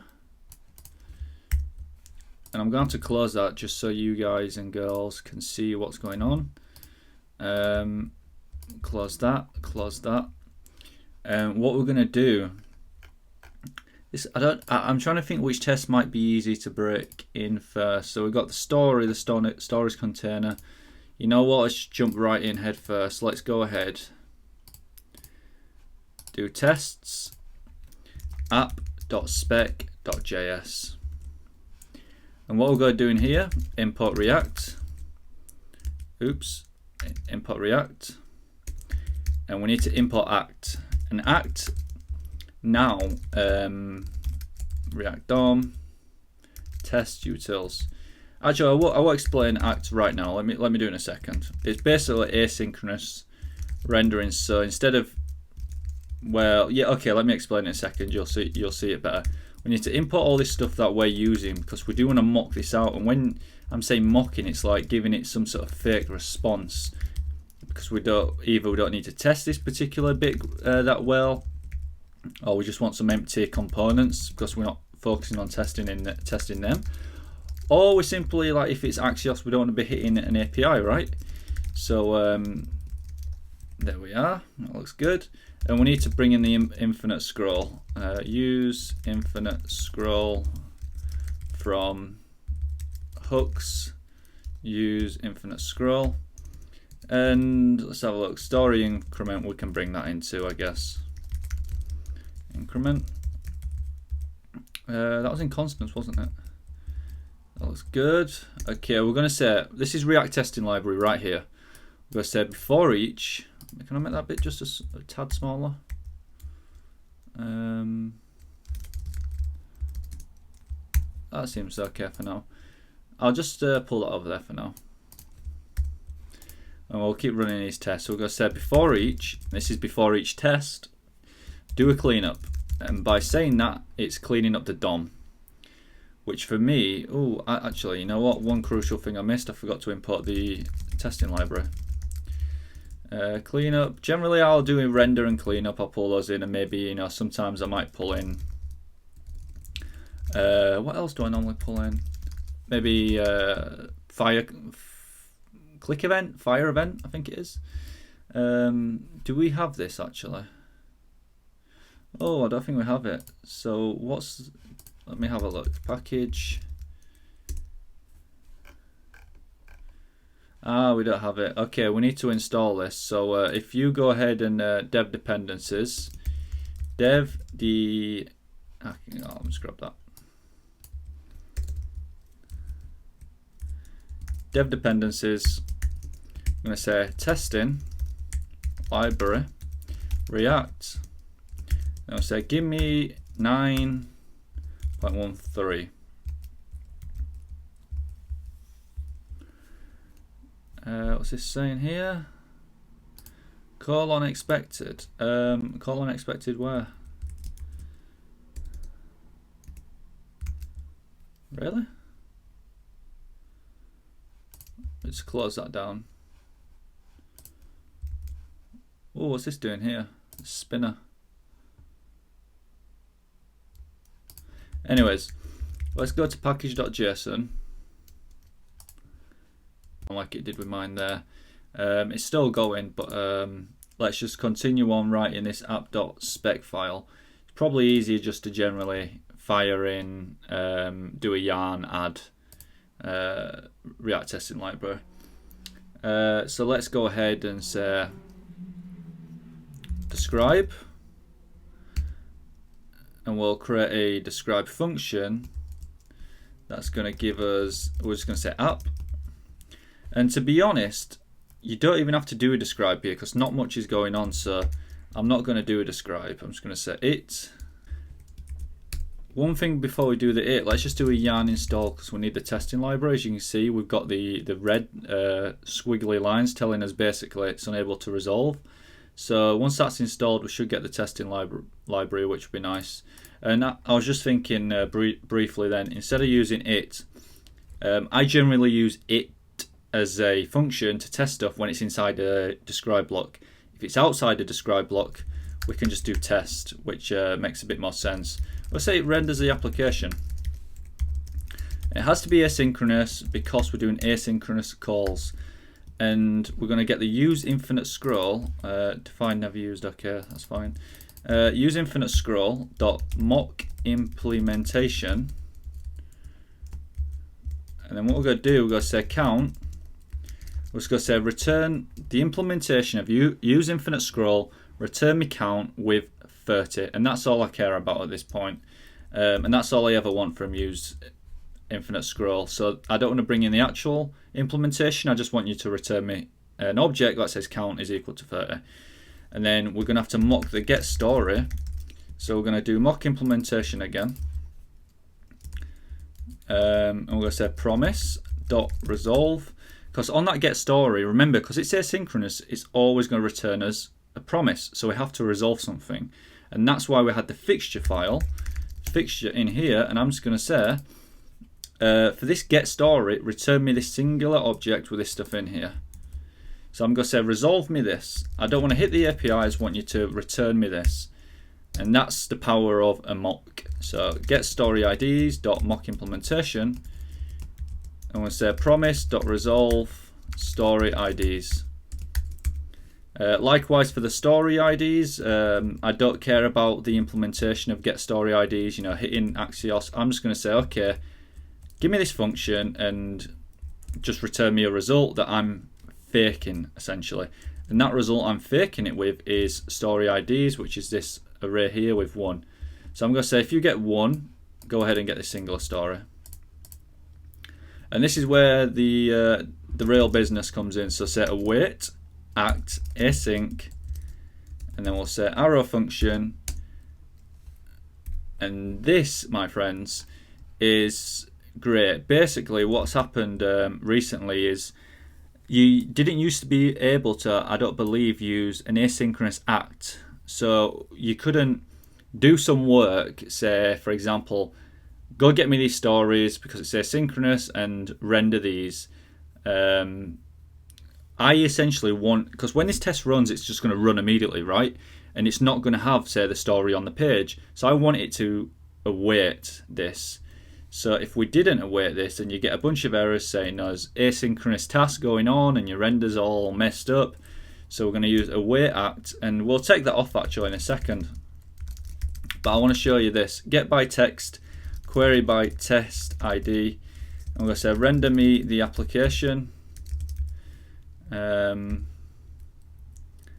see, then await. I'm going to say wait for the element, and wait for element in React testing library is an asynchronous utility that basically allows me to pass it one element or an array of elements to say once the asynchronous tasks have happened, do this. So it's going to say await this bit here. So just wait on a response from the asynchronous task. Once it's resolved, go do this stuff. So I'm going to say expect get by text hacker news stories, and you know what, I want that to be true here. I want it to exist, and we'll do a comma because we're passing an array here, and I'll just manipulate these. Query by test ID. We want to make sure story by is there, because that story by is who the story is by. And we want to check in the text content, so we can check the text content here. And since there's going to be a bunch of story bys, we can't use get by text, right? Well, really what we can't do is say, you know, by this person or by this person. Get by text only allows us to get one particular element that's on the page. If there's multiple elements with the same text, it just won't work. So what we're doing here is we're going to query by the test ID for story by, and story by is like a span tag. So we're just going to go into that text content. I believe it's a span tag. Can't remember what we made it, but I just want to say by. You know what? I can't remember what we made it by in the fixture. I think it was by me actually. Yeah, by me. Get rid of that. We don't need that. That looks good. Hacking new stories. Yep, that's the title. And what we also want to do, want to make sure this is in here. So I want to make sure the title's in here. And this will all start making sense. You can see these squiggly lines here saying, look, it's not imported from React testing library. So yeah, that all makes sense. So let's go ahead and just say yarn test. Let's see what happens. And I'll pull up the coverage if I can on this actually. Mock implementation is not a function. Okay, great. So it's saying here, we're saying useEffect from the hooks. Oh, what we forgot to do actually, we have to create our initial mock. So we're going to say jest.mock -- hooks use InfiniteScroll, and that will give us an initial mock so we can start modifying that mock specifically. Likewise with our services, so I can use API, you know, as soon as it loads in, get me the story jest.function, and by returning a jest.function it allows us just to, you know, make assertions on that function. Did it get called? Did it get called with this data? All this sort of good stuff. So get story IDs. So that should now work. Let's take a look. We could rerun that test automatically, but it kind of nukes my system. Perfect. So we've got a count in here. But what happens, I'm hoping we can demonstrate. I don't know if it's possible to demonstrate this async act. We may actually not need it with the wait for element. Hopefully, yeah, we'd actually need it, but that's how you do use async act. It's come out in, I think, React 16.9. We don't need it there, but we may need it down the line, so we'll keep it in the tool bag for now. But let me just get rid of these and save that. Let's see what happens. Here we are. Look, unexpected token. That's basically syntax error, so rerun that. Unable to find an element with this sort of stuff. Great. And why is that? Well, the test ran, but there was no content, so we have to await that data. So we can do that by just saying, putting this back to await for element. And we also have an asynchronous test here, which is great. So if we run that test once more, save that, it's going to probably fail. I don't think I caught it in time to save. Oh, I did. That's great. We can take out count, because count's basically story container. Don't need that there either. Let's take a look. That looks good to me. So basically that's how we mock out, well, not mock out, but that's how we test the app.spec. So I'll pull up the coverage now, and then we can have a look where stuff maybe we haven't hit or stuff we do need to hit. Alright, yeah, sometimes when I run the test it don't give me coverage, and you can set this up in your package.js, but I want it to give me coverage for everything, not just specific files. So even though it's only one test, I still want coverage, and it not to get cached. So let's have a look at app.spec.js, running coverage, perfect. We've got coverage. So if I go back here, open up, let's have a look. Coverage, where is it? Let's see. Okay. Go into your package.js, and what we want to do, we have to have a look for coverage reporters, Coverage threshold. Is there a threshold? Oh, there's nothing in here. Okay. Okay. We can do Jest, and we've done this before in like the Todoist tutorial. So collect. Actually, I'm not going to collect coverage from any. I'm just going to get it from everything. But so coverage threshold, and this is a good standard to get a good mindset to get yourself in. Always have a good threshold. So branches 95, functions, lines, statements. That looks good. Coverage threshold. What's this whinging at? 462.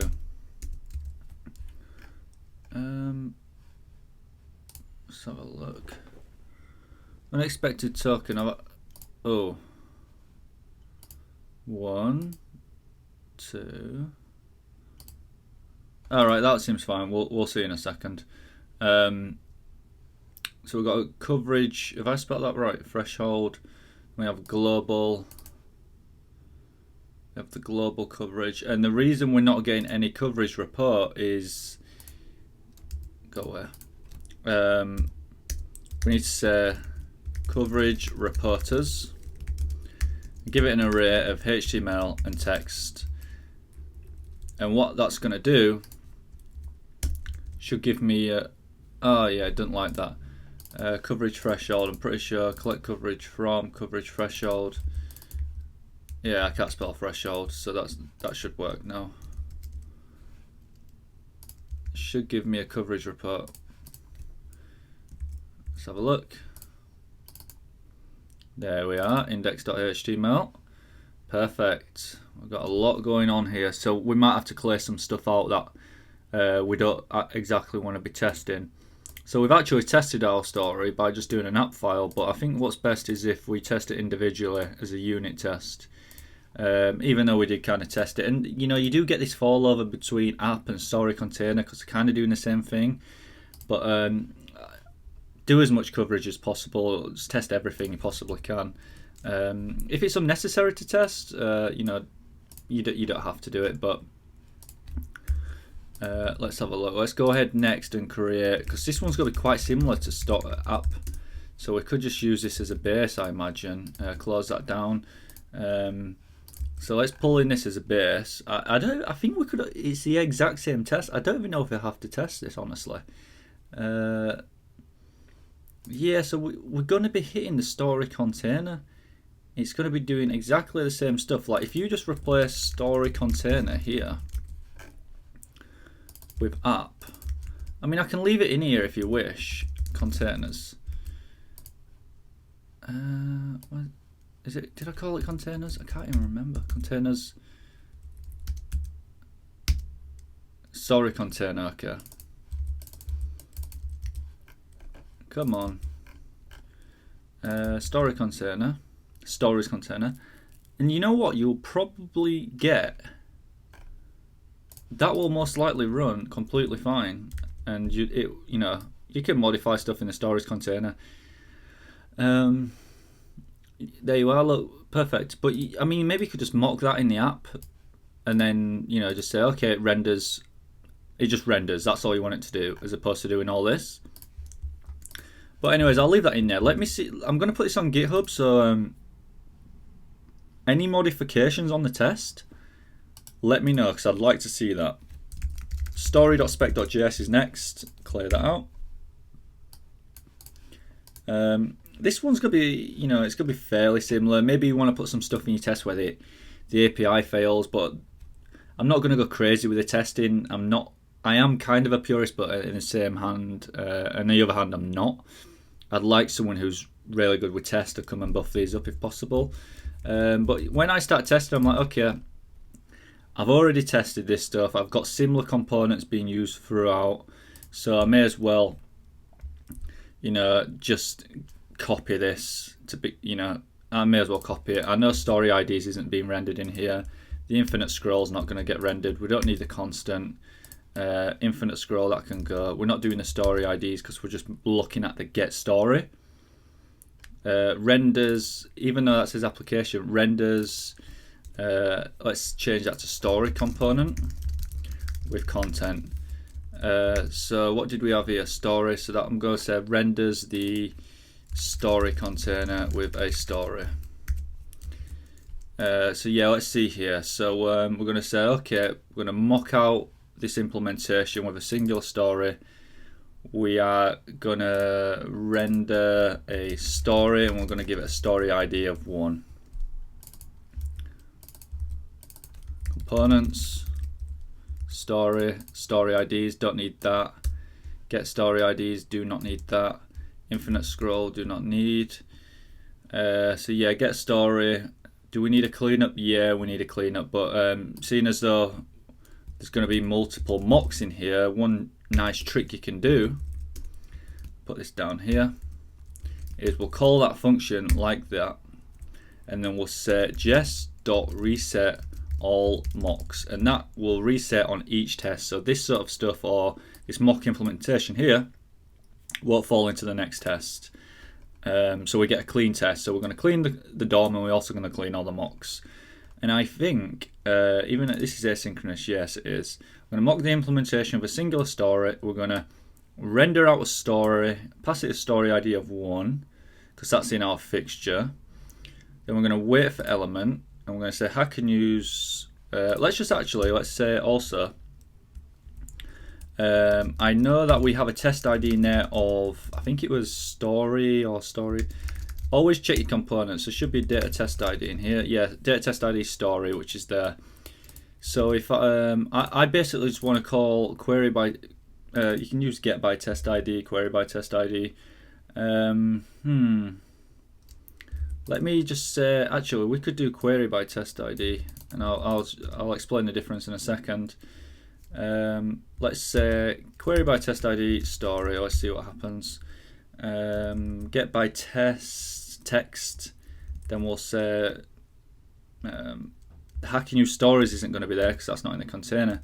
Tarnish will be there, text content. All right, let's have a look where we're at with this. Yarn test. Let's test everything. We can run individual tests as well. I'll show you how to do that in a second. Works fine, perfect.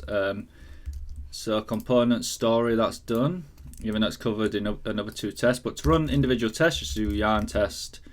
Give it the relative path and just run that. And you can also run individual coverage on that too. So if I quit out of there and say yarn test coverage, it'll give me the individual coverage for that, as opposed to running all the test coverage. Yeah, so that looks good to me. So let's take a look here. So we've got get by text, query by test ID. So let's expect query by test ID story to be truthy.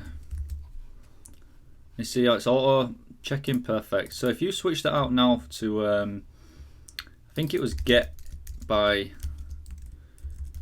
test ID. Let's see. Both work the same. One of them, I believe. So yeah. So what we're looking at here. Okay, we want to see what the difference between get by test ID and query by test ID is. And essentially, what happens is, so you could use get by test ID if that happens to be false. So you could just actually call this like that, and if it happens to be false, it'll throw an error. If this here query by test ID happens to be, false, it'll just return null. I'm not too sure which one I like most. I would like to get an error, but you could just do 2 truthy. But in this case, I'll leave them in so you can just see how they work. So let's have a look. So get by test ID. Let's just rerun that, and it's not going to be there. Hopefully we'll get a nice error. It's taking its time. There we are. Just give me an error. Unable to find, but if I ran query by test ID on that, it should also fail because I've got to be truthy. But you see how it doesn't give me the debugging as well. But if you was to do this, so for example, you just called it here. So let's keep an eye on this.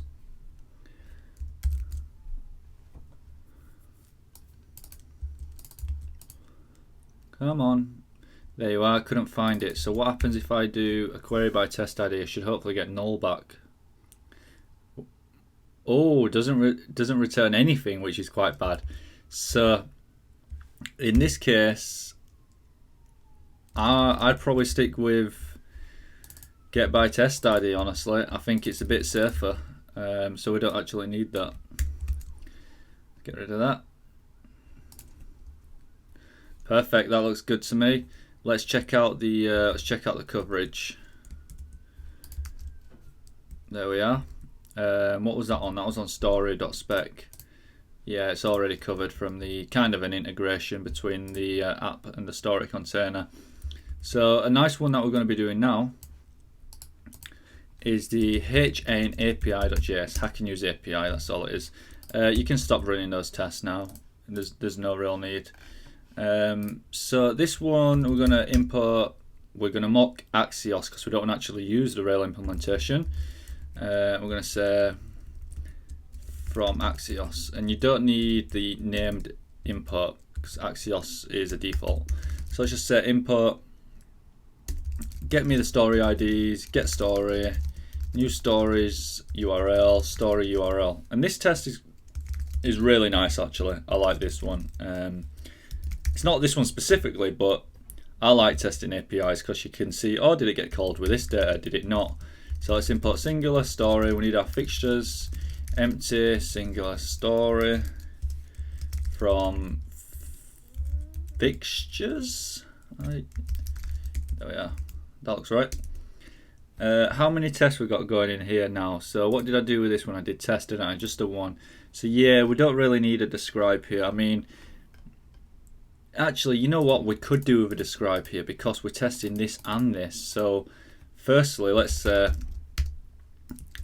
a nested one. Hack and use API before each, and you can put your before each, by the way, in the describe.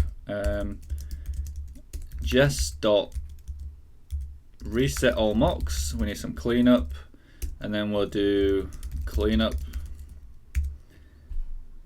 Did we not bring in React testing library? Actually, do we need a cleanup? We don't really need a cleanup because we're not doing anything to the DOM here. We're just basically testing the API. Describe. Let's say get story.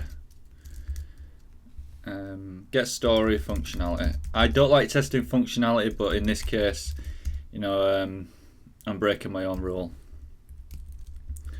For now, let's just do one describe. So what does it do? Well, it requests and gets a story from the Hacker News API. And then we can do Axios.get because that's a function on Axios. And we're going to say mock that implementation because I know that's what we've been using because we did implement that, right? We used the get way back over in the service. We'll use this get, and I just want to mock that out. So do promise.resolve, and I'm going to say I want it to match exactly how it runs through my data. So I'm going to say data and spread a singular story in there. There we go, that looks good to me. And then what we could do const entity equals await get story. I'll pass it 1. And because we're using an await, we need an asynchronous function. And what we can do now, because this is mocked and it's not actually going to go call the hack and use API, it's just going to give me this. And that spread story, what's happening here with these 3 dots, we've got a singular story. I'm creating a new object, which you probably just could well, you can just do, should be able to just do that actually. Well, let's test it, we'll find out. Promise.resolve data, which is a single story. We can test it, let's see what happens. So let's say we want to expect Axios, what happened? Expect Axios.get to have been called times 1. Then we're going to say, remove that, have been called with, and then this is where the magic comes in, story URL plus 1 being this here, get story. And then what we're going to do, we're going to say .json, because that's what it's actually going to be sending to the Hacker News API and saying, give me this story, this story with an ID of 1. I'm going to say that expect entity dot to equal, and we should be able to put singular story in there. Let's test this hypothesis and just see. So I'll get that yarn test. Let's see what happens. Maybe it doesn't like a singular story going in. It should not. Should do. Let's see. Request. So it don't like the mock implementation, and I can already hear everyone screaming to me. It's like, you told me to do this earlier. You have to mock the actual implementation, the module. Let's go ahead and do that. So we can actually, you know, use our mocks and we get the mock implementation. So soon, perfect, it passed. But the reason we mock this is so we can do stuff like mock implementation on that. So we know that Axios is in there, and we say mock the implementation because we've got a constructor in Jest that sets up all these nice functions for us. So like, for example, if you used to run Axios, rerun this test, we should get a bunch of nice stuff out of here. You see, so we get bunch of mock implementations here. So we do get the actual Axios, we get the Axios function, then get mock implementation, mock clear, all this good stuff, all because we did this. But then you also get stuff like here, headers, inceptor, response. So you can get the original functionality if you wish to get the original functionality. But in this case, we only care about the .get. So we can remove this Axios. Maybe I can show you it also in the mock implementation of the story. So if I do get story, I think that'll return just a function value actually. Oops. Grab that. Let's see. There we are. So we get the get story because I've mocked it out here, and I've just said give me the jest.function. But you see the difference in here is that's just going to give me the default mocks on everything, whereas the get story, if I mock out that particular function, it's going to give me all this functionality here. And then you can run stuff like, you know, mock implementation like that, which is what we're using there. Don't go ahead and do that. So yeah, hopefully that makes sense. I'm always open to answering more questions. I know watching these videos, it can get quite tedious, and some stuff you may understand, some stuff you may not understand, but essentially that's programming. You're going to understand some stuff and you're not going to understand some other stuff, and it may click one day, it may not click another day. So always come back, write notes, ask people. It's the best way to just communicate with people. So what we can do here, we'll say it does not retrieve a story from the Hacker News API, but handles gracefully. Let's pull this over here.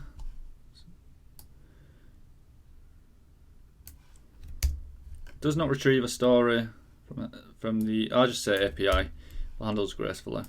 I'm going to be rewriting a lot of this stuff when we do hit the GraphQL bit. Again, we can just go in here, copy this, and I don't want it to where we are, async space. I don't really care about a singular story here. I want an empty singular story, and we can mock an empty singular story, and we're going to say we want it to equal when it returns a singular story. So let's have a look.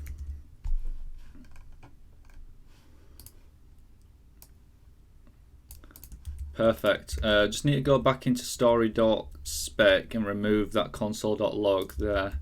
So you're getting all this stuff here.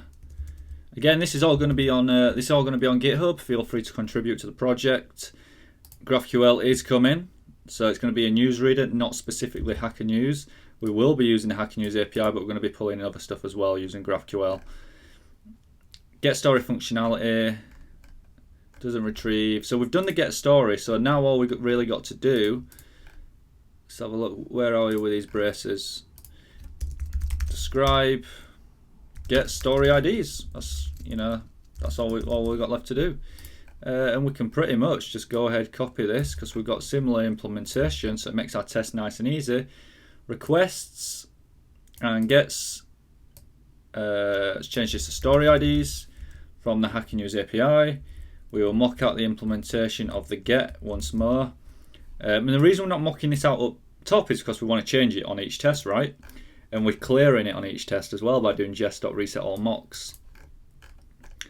So here we're just going to say give me story IDs, which is in our fixture. If you forgot, it's there, an array with one.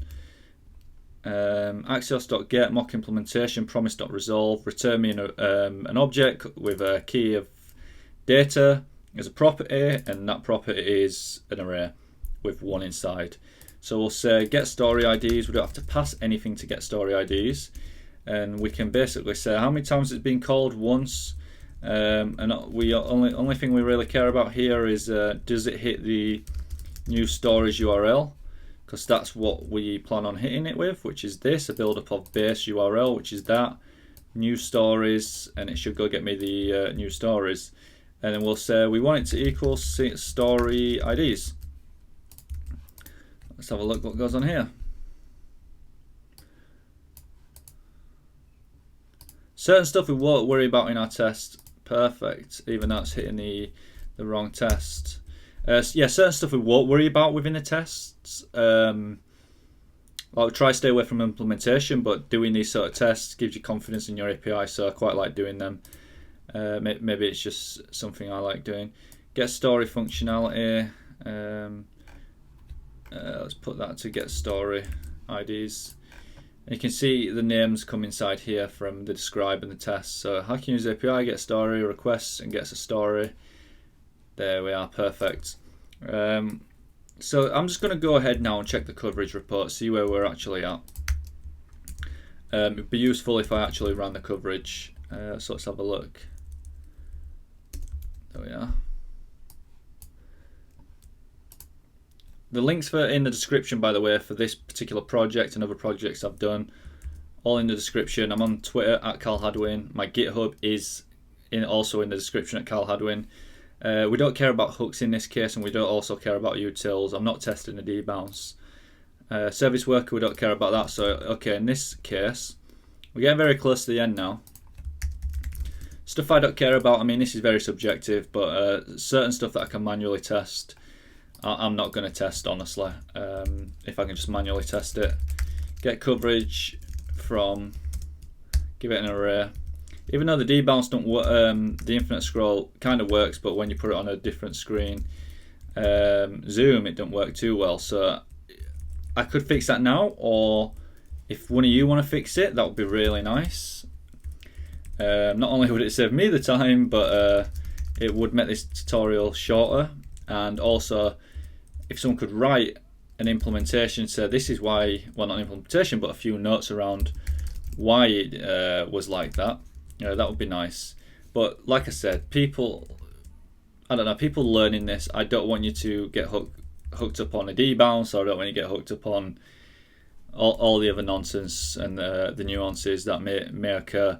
I just want you to learn React. I'm not forcing you to learn React, I'm just saying these are some of the good stuff, the functionalities for hooks. This is components, this is containers, all this stuff that kind of brings you together as a React developer. So it's all good stuff to look out for. All these are like fundamentals, and you'll use these day to day. So anyways, I'm going to rerun the test.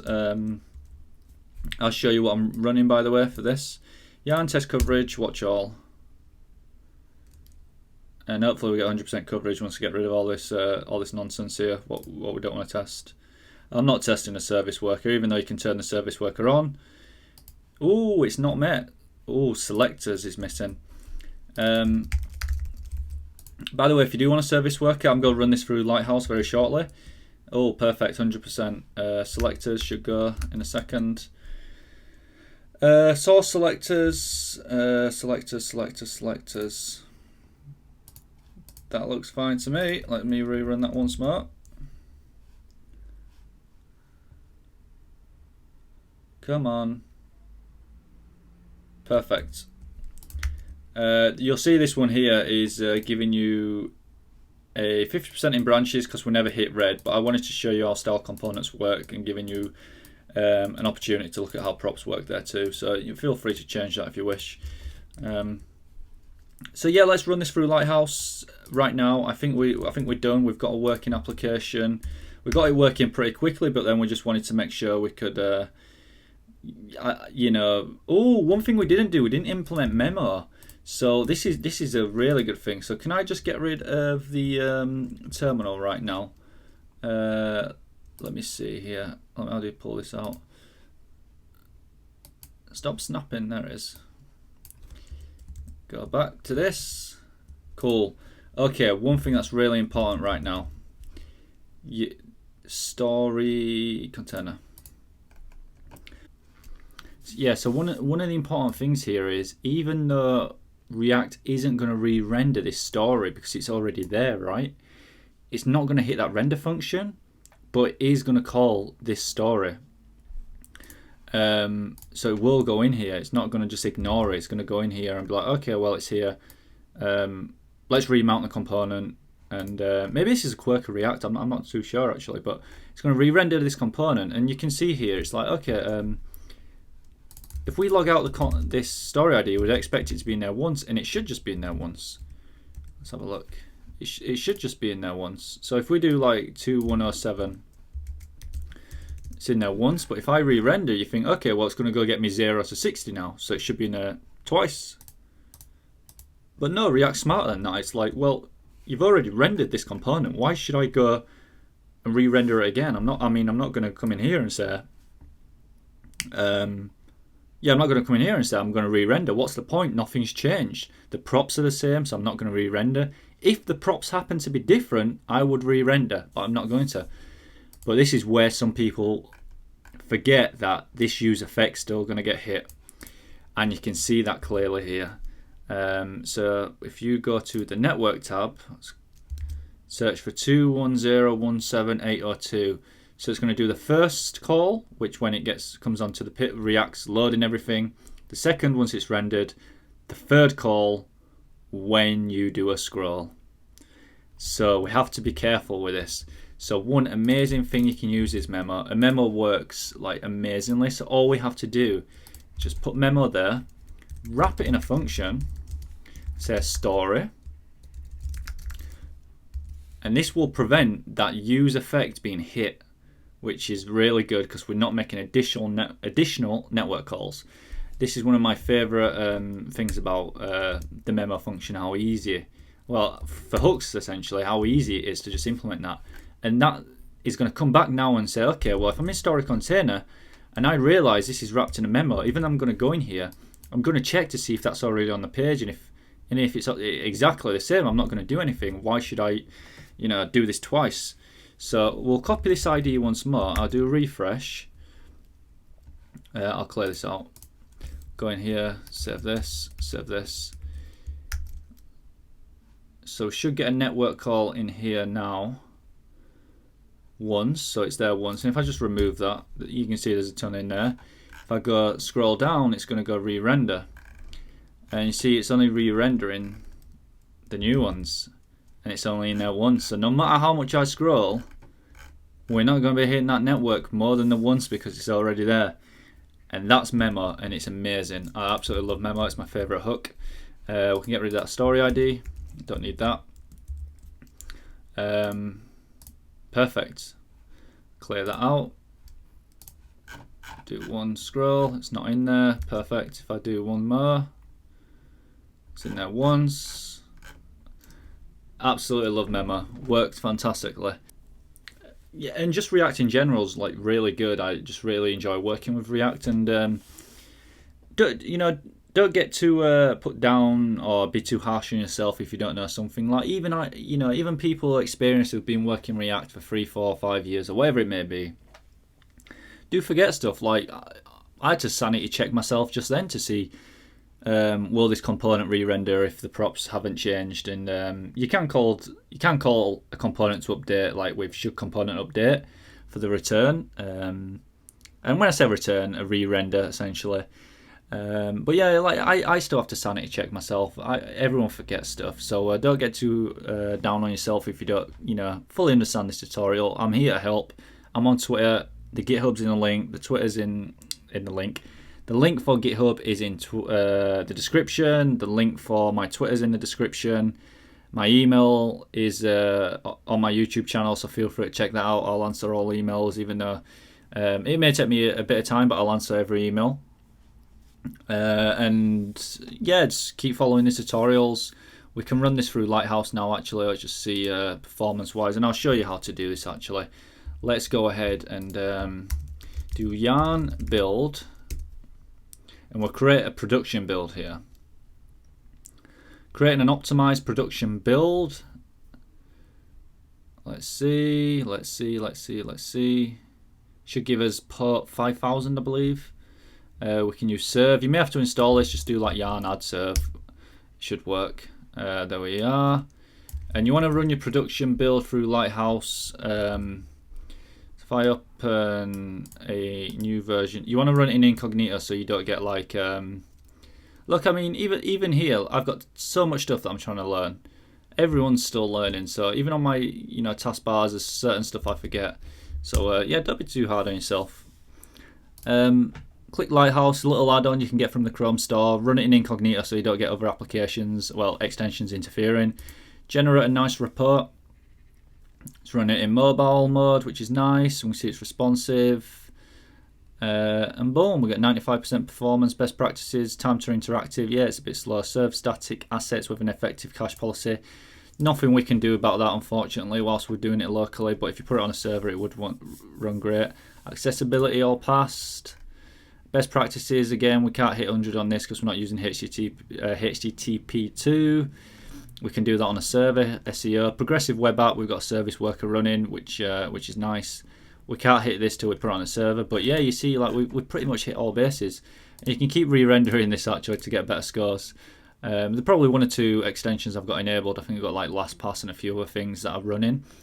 There you are, 100% performance. It really depends, but yeah, that's Lighthouse. And yeah, I'm really happy with this. Hopefully it's a good project that people can learn from. It's not too complicated. But yeah, it's not too complicated. There's only like one component in there, but we're hitting APIs. And I'm so excited to be looking at GraphQL next. It's going to be so good to be able to, make this from one component that renders just one API. We're going to be hitting GraphQL and getting a bunch of different endpoints.